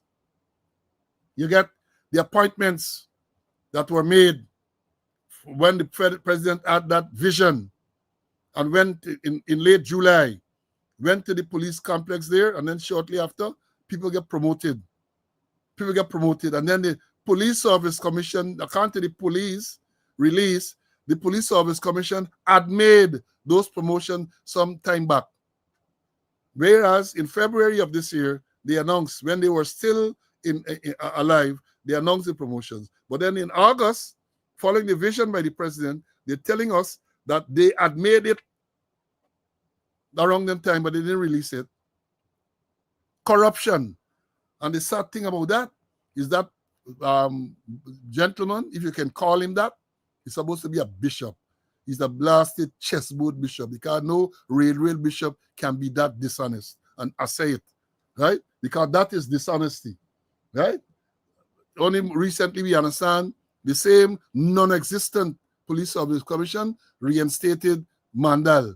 The man with the Adriana, the command across the river with the Adriana young matter, we mislead the people, but all them thing, they take EIA that second in command operations, the man at police headquarters, holding on a senior post. That is what corruption looks like, right? And in the political realm, we can talk about the non-appointment of the leader of the opposition. There's corruption too. That too is corruption. So if you want to talk about corruption, it is not as narrow as some you feel a policeman take a little race on the road. And I am not condoning that, but I'm telling you, corruption is not limited to that, right? You get them frequent violations of the Constitution. The court found that the president violated the Constitution. And all them things we all doing, that too is corruption, right? The failure to have credible investigations into things like Sugate, the allegation made by Junior Bash, right? You have the housing ministry, where the former CEO buys some $1 million property in New York and all them things. Y'all are investigating in them things. That is corruption. That is corruption. The selective prosecution, right, of persons deemed to be anti-government. Corruption. Corruption, right? The unjustified attack on selective media.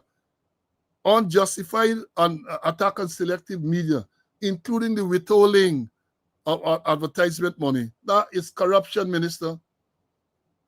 The appointment of persons in clear violation of established laws and protocols. All them thing is corruption. So don't keep it narrow. And you talk here to failure to release relevant information to the public, like the GDF helicopter crash since December or sometime last year. Not last year, year before. Whatever it is, can't release yet. That is corrupt act and part of the government. Corrupt act. So when you talk about corruption, Minister, I just want you to know that the definition is not as narrow as some of you believe. It is much wider than that. And if you examine the definition, are you corrupt? That is the bottom line. So you don't want any proper investigation to be done. So again, we say, given the recent allegation that an officer was held collecting $2 million on behalf of another officer, if you're really serious about tackling corruption, as you've said, Minister, you said that the people will not wait. This is a moment for decisive leadership. The people will not wait, and I ain't gonna wait neither. Let me bring in Mr. Conway for him to obviously on this. And we get one other thing. We can't go without touching on this extradition thing. See? Yeah, but you know, the thing is so widespread. And it doesn't only involve money, you know, misuse of power, misuse of authority. And another one too, months now, the police complaints authority died. A very important constitutional body to deal with the police force. Nobody appointed. Nobody appointed. So you can't get sudden complaints. All you hear complaints going to OPR, and they finish there. And then you mentioned Mandel. Mandel gone to ops. a police service commission that died and was cremated came back to life and reinstated Mandal. And watch where they put it. Operations. One of the most important part of the police administration operation under what's I worked there under Felix, and I could tell you the importance of that office there. Operations, 2IC operations, where you deal with TSU, you deal with traffic, you deal with all the divisions. And here you put in a man who saw a little girl, Adriano, enter a black and red rum, and they drove away and headed to Villeneuve. And then later on, they blame it on some civilian worker working in the control room. And Mandel is still there. So, cited for drug smuggling, big time drug smuggling, still in the job, still drawing salary. So, the corruption is so widespread, and they're not doing anything but all they do is talk and talk and talk. That's what I mean. Naked talk and nothing more. My old inspector friend, the late Nyland Welch, would say, big lamp and no oil. Big lamp, no oil. Enough that. As them men that say, when you're paying rap, you just you're not coming. That's what's going on. We want to see action. You said it. You said it. It calls for decisive leadership. It calls for decisive leadership, and people can't wait, right? So let's see decisive leadership at the ministerial level. Let's see decisive leadership at the level of the president and the vice president. I was tempted to say the prime minister, but he ain't got no power. He will not do nothing. He ain't got no power, right? So let's see. Let's see. And let me show you, oh Lord, that's the cartoonist Aris man. The man was at his best. Look, the man put up this, say, let me remove this banner so y'all could see the bottom part of this thing. The business of extradition is easily explained. The business of extradition easily explained. That is what this Aris cartoon is saying, right? The depicting a man, the caricature of a man with a long nose, Pinocchio. They say, the story of Pinocchio. Every time he tell a lie, his nose growing. Well, this man tells so many lies that he knows gonna touch his chest just now.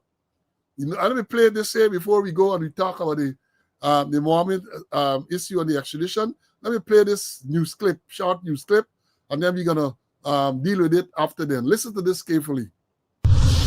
The fiery public back and forth over the granting of bail to the Reinvested Nationhood Party leader and Member of Parliament Azruddin Mohammed and his father Nazar Mohammed in the ongoing extradition proceedings has triggered a sharp response from their attorney. Most recently, Vice President Bar Jagdeo directly criticized Magistrate Judy Latchman for granting bail to the father and son, calling the decision a convenience. Attorney DeJean, while not directly addressing the Vice President, dismissed earlier assertions that his clients were not entitled to bail. Now, any suggestion that something improper happened between myself and or the magistrate it is not only actionable, it is ridiculous, it is absurd. Bail was set at $150,000 each for the father and son in the extradition matter, a decision that prompted PPP Member of Parliament and Attorney-at-Law Sanjeev Dattadin to argue publicly that Guyana's constitution prohibits the granting of bail to persons arrested for extradition. Untrue, says Attorney DeJean, who insists that there are several cases that prove otherwise. It is untrue that bail and extradition proceedings are not normally granted. There was the case of Junior De Silva, who received bail from the magistrate Clive Nurse. There was the case of Vitish Guptar, who was wanted in Europe for far more serious offenses than these accused, and he received bail. There was And we can go internationally even, right? We can go internationally even in the cases of Ferguson and Gabriel Singh, who were wanted for far more serious charges. They were granted bail. The attorney further cautioned that public criticism of magistrates and judges by officials sets a dangerous precedent. And it does grave disfavor to that Honorable Magistrate Judy Latchman, who in her entire career has only been known for being a stickler to justice, a stickler to the rules, a strong adherent, a strong supporter of the strict rules. The U.S. government on October 30, 2025, formally requested the extradition of the father and son, who face multiple charges in the United States. The indictment includes wire fraud, mail fraud, money laundering, conspiracy, aiding and abetting, and customs-related offenses connected to an alleged multi-million-dollar gold export and tax evasion scheme. Travis Chase, HGP Nightly News. Who are the co-conspirators, man? That is why I still want to know, you know, because I maintain that based on what the allegations are, no one man can do this, all of this, what they say. And based on what the indictment in the court is saying, the man had known accomplices. Who are those accomplices? Pray tell us, Attorney General. And then the issue about who retained the lawyers from Jamaica and who paying them. First, we were let me understand this thing clearly. We were led to believe that these people were being paid. The U.S. bring them for prosecute the case, which I found strange. U.S. Retaining lawyers from Jamaica to prosecute a case in Guyana, I found that strange. And then they claim when they get skin up, when the memo for 62 something thousand US was revealed or leaked, then they come back and they tell you one story. Say, we paying them because we have a obligation to pay, and lies and lies and more lies. But then yesterday, the U.S. came out with a statement. At least it was published yesterday. U.S. Embassy breaks silence, says Guyana, not Washington, hired extradition lawyers. Hear what the U.S. Embassy says? That Guyana, not Washington, hired the extradition lawyers. Let me read part of it. Can't do it today, or read part. It says, the United States Embassy in Georgetown has clarified that the lawyers representing the state in the extradition proceedings of prominent businessmen Nazar Sel Mohammed and his son, turned politician Azudin Mohammed, are retained by the government of Guyana and not by the United States government. In a statement, the U.S. Embassy spokesman confirmed, and I'm quote here now, the attorney appearing in the Guyanese extradition proceedings of Nazar and Azudin Mohammed are not retained by the U.S. government. They are retained by the Guyanese government and are advocating for the extradition of Nazar and Azudin Mohammed to the United States to face charges filed in the U.S. District Court of the Southern District of Florida, pursuant to a U.S. extradition request. End the quote. The clarification follows widespread confusion and speculation over who is funding and directing the legal representation in one of Guyana's most politically charged cases.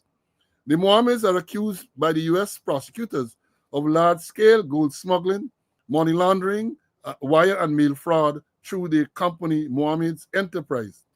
According to the U.S. indictment, unsealed in October 2025, the Mohammeds allegedly exported more than 10,000 kilograms of gold between 2017 and 2024, evading duties and defrauding the Guyanese state of over $50 million.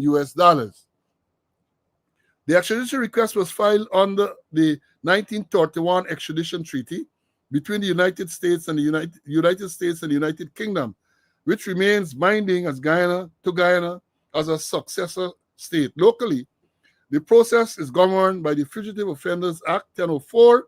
Attorney General Anil Nandalal SC explained that Guyana is legally bound to act on behalf of the requesting state under the treaty. The law is, quoting Nandalal now, the law is clear, Nandalal said. Under our treaty obligations, when an extradition request is received from a treaty partner, the Attorney General's chambers, acting on behalf of the government of Guyana, must represent that request in the courts of this country. That representation is not political, it is procedural and statutory. Let me read more. Nanal noted that the attorneys retained, including Jamaican King's Counsel Terence Williams, are not working for the U.S. Department of Justice, but for the government of Guyana in fulfillment of its duty in the requested state. End of quote. Government documents confirm that $62,558.78 US was approved as payment to the Jamaican legal team led by Williams, and including Albert McKenzie and Celine Diedrich, to represent the Guyana police force in the extradition proceedings. However, listen to this carefully, student. Then you lie when you lie. However, Williams, that's the attorney, King's Counsel, Williams told the media on Monday, that's Monday the 10th, the team was retained by the United States. Let me read that back. That's what Williams, I heard that with my own ears. Williams, in the Georgetown Magistrate Court compound, when he was asked, I think it's by Nazima Ragabir or so on, he said, right, that they told the team, he said they were retained by the United States. The embassy in Georgetown said they didn't retain nobody, right? And the Guyanese attorney, Glenn Lal, is also part of the team. Who retained he? Nazar Mohammed has claimed that the $62,588.78 represent payment for the month of October only. Will they clarify that? If for that piece of the month, the little piece of the month, they get the 62,000 US, and the kid keep putting off, and they got to be here for some time, they're going to broke with treasury, man.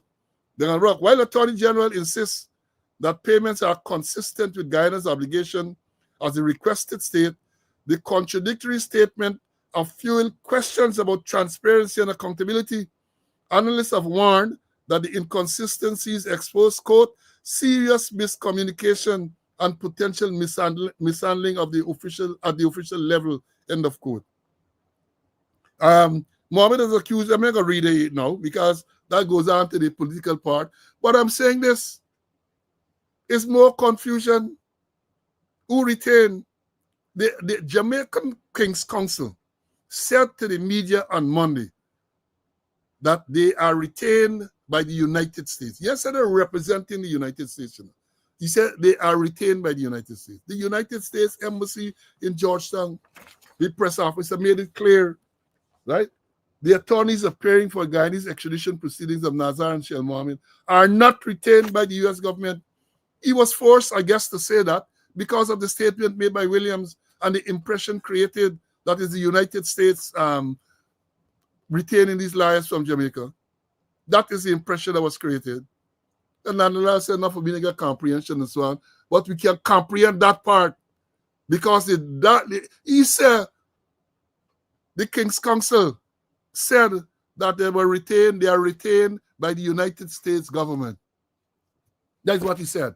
And I believe, it is my view, that maybe that is what prompted the U.S. Embassy to spokesperson to issue the statement to say the attorney appearing in the Guyanese extradition proceedings of Nazar and Azrin Mohammed are not retained by the U.S. government. They are retained by the Guyanese government and are advocating for the extradition of Nazar and Shell Mohammed. In other words, let me tell you what this whole thing is saying. And I'm bringing CC. Basically what they're saying, the United States made the extradition request. We know that. That is not in dispute. They made the extradition request. But once they made the extradition request, maybe they would have provided documents and so on. They're saying they ain't got nothing to do with who the liars and who paying the liar and who retained liar. They have nothing to do with that. That is what they're saying. And Nandalal turning himself into pretzels to go and to say all manner of things. Javdio said, Guyana gets stupid people. Indeed, from some of the comments we would have seen, they get stupid people. But we on this program here, we are not listed among those. Let me understand it clearly. We are not listed among those. We can understand certain things. And this tells me, however they're doing that despite the denials, This is clearly politically motivated. I say again, look at the timeline. In law enforcement, as critics say, I spend a whole set of time, waste a lot of time. I didn't waste my time. You have, in a matter like this, look at the circumstantial evidence. Sanctions last year, nothing happened. Then you get Mohammed decide he want to turn politician and so on. Indictment in the US. Parliament dissolved in July. Election held on the 1st of September. Right? And what you find happening? Mohammed Nasruddin get the largest block in the opposition. They arrest him on the 31st of October.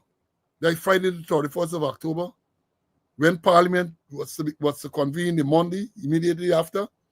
And based on the statements that they have made, he should not have gotten bail. That's their statement, you know. Now Jack Dio says so. That didn't say so. He should not have gotten bail. So therefore, when he was arrested on Friday, the 31st of October, it was the intention that when he would have been incarcerated, you would have then locked up. So if you then lock up, you can't go and be sworn in as member of parliament. That backfire big time. So he went to parliament. He's now a member of parliament. Member of parliament. So he's eligible to be elected as a leader of the opposition. The process is for the speaker to call this meeting. Almost 2 weeks. The meeting and calling. All this is a part of a big stinking conspiracy. Because he giving them nightmare, as he did Mohammed, he gave them nightmare. So all sort of thing to do. The file charges, you owe them $191 million in taxes. Then they withdraw them. I see just now they're peeling some matter. I'm show it is. So I'm going to read it to talk about it on Monday. It's confusion. Whom the God wish to destroy, force make mad. They're confused. They don't know what to do. This one target, they desire. Let me tell you what is the desire of the government. Is to get Azzuddin Mohammed out of Guyana in the U.S., languishing in some jail or something like that. That is their desire, to get him out of Guyana so they can do whatever they want to do. But so far, the thing ain't going nice. It ain't going nice. They have not called, and I said before, I'm repeating it here again, watch to see when the speaker now call this meeting of the members of the opposition to elect a leader of the opposition. That, I say it's on the 12th. That's going to happen on the 12th. Today's the 14th. It's going to happen on the 12th. The 12th of never, or the 12th of a long time to come, that's when it's going to happen. That's what's going to happen.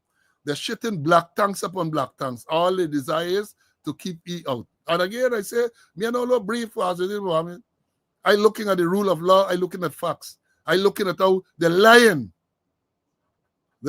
King Lion, the lion champion, that is what is going on. They're ringing CC, man. Let CC tell us what he feels about this whole thingy. CC, go ahead, my brother. All is lies, lies, and still more lies.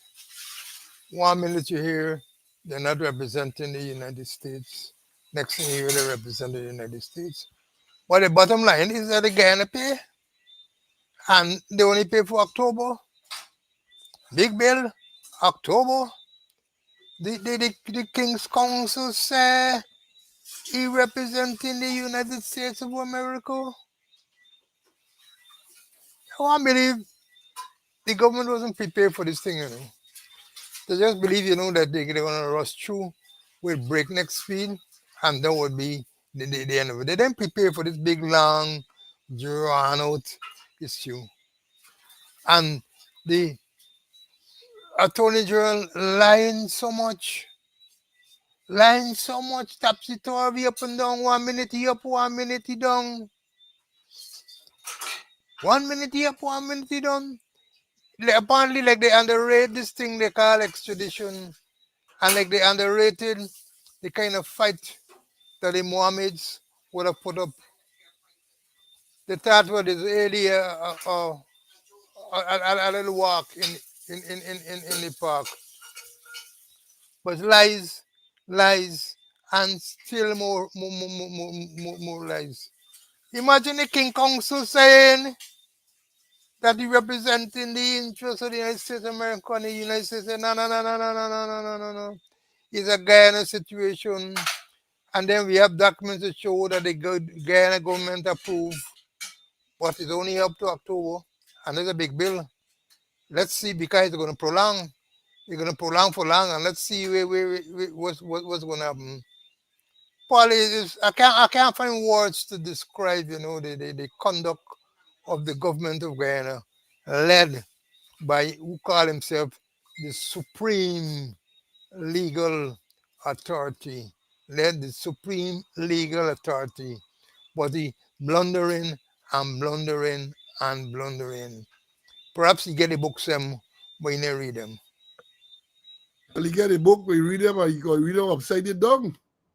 But let me say this to those, to the King's Council and them. What we saw there from the King Council is what happens to people when they align themselves or they associate themselves with certain elements or the PPP in general. Once you associate yourself with them, you just get tainted. You get tainted because you say one thing and then right away it is contradicted. Credibility gone. Credibility gone. That is the problem I talk about. And that is what I'm telling people like critic. When me have me, I get money. Yes, critic, I get money. I get credibility. I get credibility. But when you come now and you made this statement, bold statement to the media, it is there on record. And then you're contradicted so soon after. The credibility gone, nothing more that you say, people will take your word for it. Can't take your word for it. But the problem with Jack Dio and this Lamborghini, right? He's suffering from a disease, a new disease. I think I don't know if it's Anthony Fauci or somebody think this disease. Let me play this thing. I don't give a shit about his Lamborghini. But this is the man suffering from Lamborghini-itis. Yeah, check out the thing. There is a new disease. Lamborghini-itis. Right? Lamborghini-itis. Because every time you talk, it is Lamborghini. And they tell you not pronounce the thing right. Maybe me myself not pronounce them right. But he can't even pronounce the word properly. Right? That is a disease he's suffering from. Lamborghini-itis. Right? And they say it's right now. They say there are no cure for it. They have no cure for that disease. So we think about Azadin Mohammed. They're going crazy over Azadin Mohammed. They're going crazy. What's he see, yourself? They aren't prepared for it as well. They are prepared for the battle they're going to be done. Because we told them here a recent case in Trinidad, Jack Warner. Jack Warner fought extradition for years and years and years and eventually won. He ain't going no place. He stayed put in Trinidad for years. The Americans tried to get him extradited to the U.S. to face criminal charges. He's not going away. It is not going. He did not go anyway. So one should have expected. He told them that you got to go through the proceedings, and then he likely to go all the way to the CCJ. All the way, because one way or the other. If the magistrate at some stage rules that they should be extradited, I can anticipate that you're going to get a stay, they're going to go to the appeal court. Appeal court, ruled one way or the other, CCJ. And no matter what they do to get it expedited, the thing will run to some time. In the meanwhile, let's wait and see what's going to happen to the parliament thing. The leader of the opposition.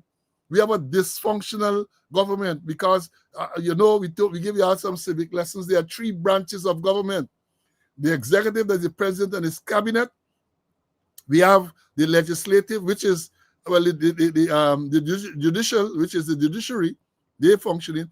But parliament not functioning. That's the third and important. They make law. Not function. Because you're going to lead up the opposition. Almost 2 weeks now, members of parliament were sworn in.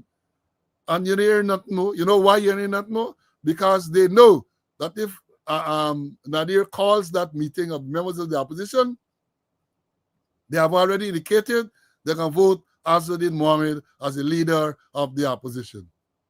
A constitutional position where the Constitution requires that he be consulted in certain appointments and all that. They don't want to do that. That is the bottom line. They don't want to do that. So they're going to drag it out, like how they drag out the proclamation for the convening of Parliament, the 13th Parliament. They're going to drag this one out as well. They dragged out that one until the last possibility. And let me tell you this, let me tell you all this. Even that was unconstitutional. Even that.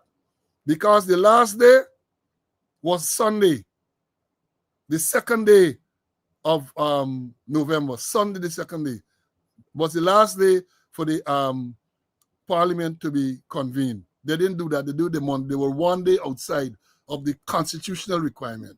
They are going to regard for the Constitution because they think so within 4 months. And therefore, they could have done it, or they should have done it. Once you get election I want to say declaration, because as after now, the results have not been officially declared.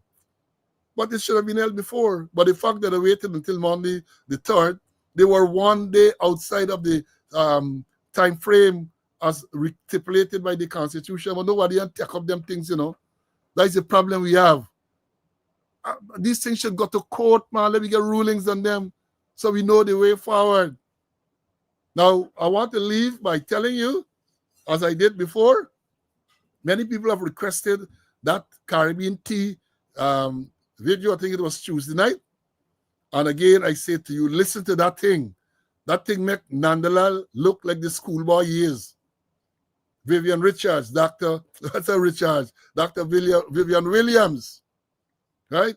Explain the thing in detail. Yeah, look at it. I have it on my social media page. Look at it. And people have made requests and I have sent it to them.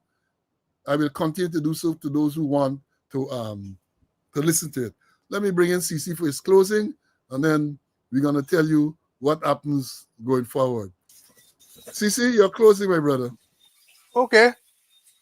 Just, I wonder what happened to the missing firearms at the TSU. And I wonder what happened with the cocaine that torn flower. Let me stop there. Minister, you got a lot of stuff that you listen, whoever monitoring, let it tell the minister to be asking these questions, and maybe the minister can in turn ask. I mean, you're still new. So many of these things maybe you're not familiar with, right? But we gotta raise them. We're gonna continue to raise them. We are gonna continue. You have so many matters, and as you say, it requires leadership. It requires leadership. And again, let me think myself, the minister made the point that the moment, the decisive leadership, the people will not wait. The people cannot wait. The people cannot wait. And the minister talk about accountability. Leadership must be by example. If discipline is weak at the top, it will collapse below. Tighten discipline, strengthen performance, and rebuild trust. Minister, you have got to lead in that respect. You have got to lead in that respect. Ikin is not a leader. So don't expect leadership at that level. He is not. And when you talk about government impatience, the minister, I find this significant, Dog whistle. A significant dog whistle. Minister signal our government's impatient with ineffective leadership of the police force, suggesting that there could be changes in order to provide improved public safety and trust. Let me read that back for emphasis. That is what the minister is reported as saying when she met with the police, the commission's executive leadership team, right? She said that she's reported to have said, she signaled our government's impatient with ineffective leadership of the police force, suggesting that there could be changes in order to provide improved public safety and trust. But who put the leadership there? Who put it in there? Was there a vote? Was there a referendum? No. President appointee, Commissioner of Police. I didn't even think they had consultation until as required by the Constitution. The appointment, first appointment to act was challenged and y'all do all sort of thing, doctrine of necessity and all sort of thing, y'all bring him to put it there. Y'all wanted him there. So you down there now and he's shitting big, and you coming and complaining what all going on. It's how you put it, you gotta be blamed. I'm not saying you, not you, postally minister. The government has to be blamed. They have to be blamed because they are the ones who put him there, and therefore they are the ones who can, who should, and as I said, the country expect them to deal with it. Folks, we've had a good afternoon. As I look forward to your afternoon, your Friday, your weekend coming up. Weekend is always a nice time. And let me say this to you, this time running fast, quick, right? By the time you reach here Friday, weekend, Monday, Wednesday, Friday again, and today is already the 14th day of November. The Americans, people talking about turkey and Thanksgiving. Christmas song already playing. That is what going on. The spirit is there. But some Guyanese can be given a fantastic Christmas gift if you have make some changes in that dysfunctional organization. Apart from the cash grant that you have promised. And here last night, I think it was, I'm going to read the thing yet, so I ain't going to talk much about it. President tell them he had to open a guy expert or something. He tell those who are calling on the government to honor their promise for this cash grant, stay in your lane. That is what he reported to tell them, stay in your lane. Right? Stay in your lane. And then the intent, they're going to, Jack Dewar thing said, they're going to honor these promises and so on. You believe the PPP. You believe them done to come back there in office. If you wanted, you should have demanded that you get it before election. But now the people get back in office, you think they get any time with you. Especially when we hear all them thing about sanctions and all them thing, the wrong thing. And then talking about sanctions, y'all remember this statement? Y'all remember this statement we played? It's short. I am told that during the course of next week, we will get some more extradition requests. Perhaps Mohammed will feel a little better when that is made public. More. Up to now, that's 2 weeks ago. When you talk about next week, that should have happened last week or something like that. That broadcast, that excerpt, that clip there is about going into 3 weeks now. Now, what do you expect? I'll tell you all about the character Pinocchio or whatever they call it. I'm sure I pronounce it right.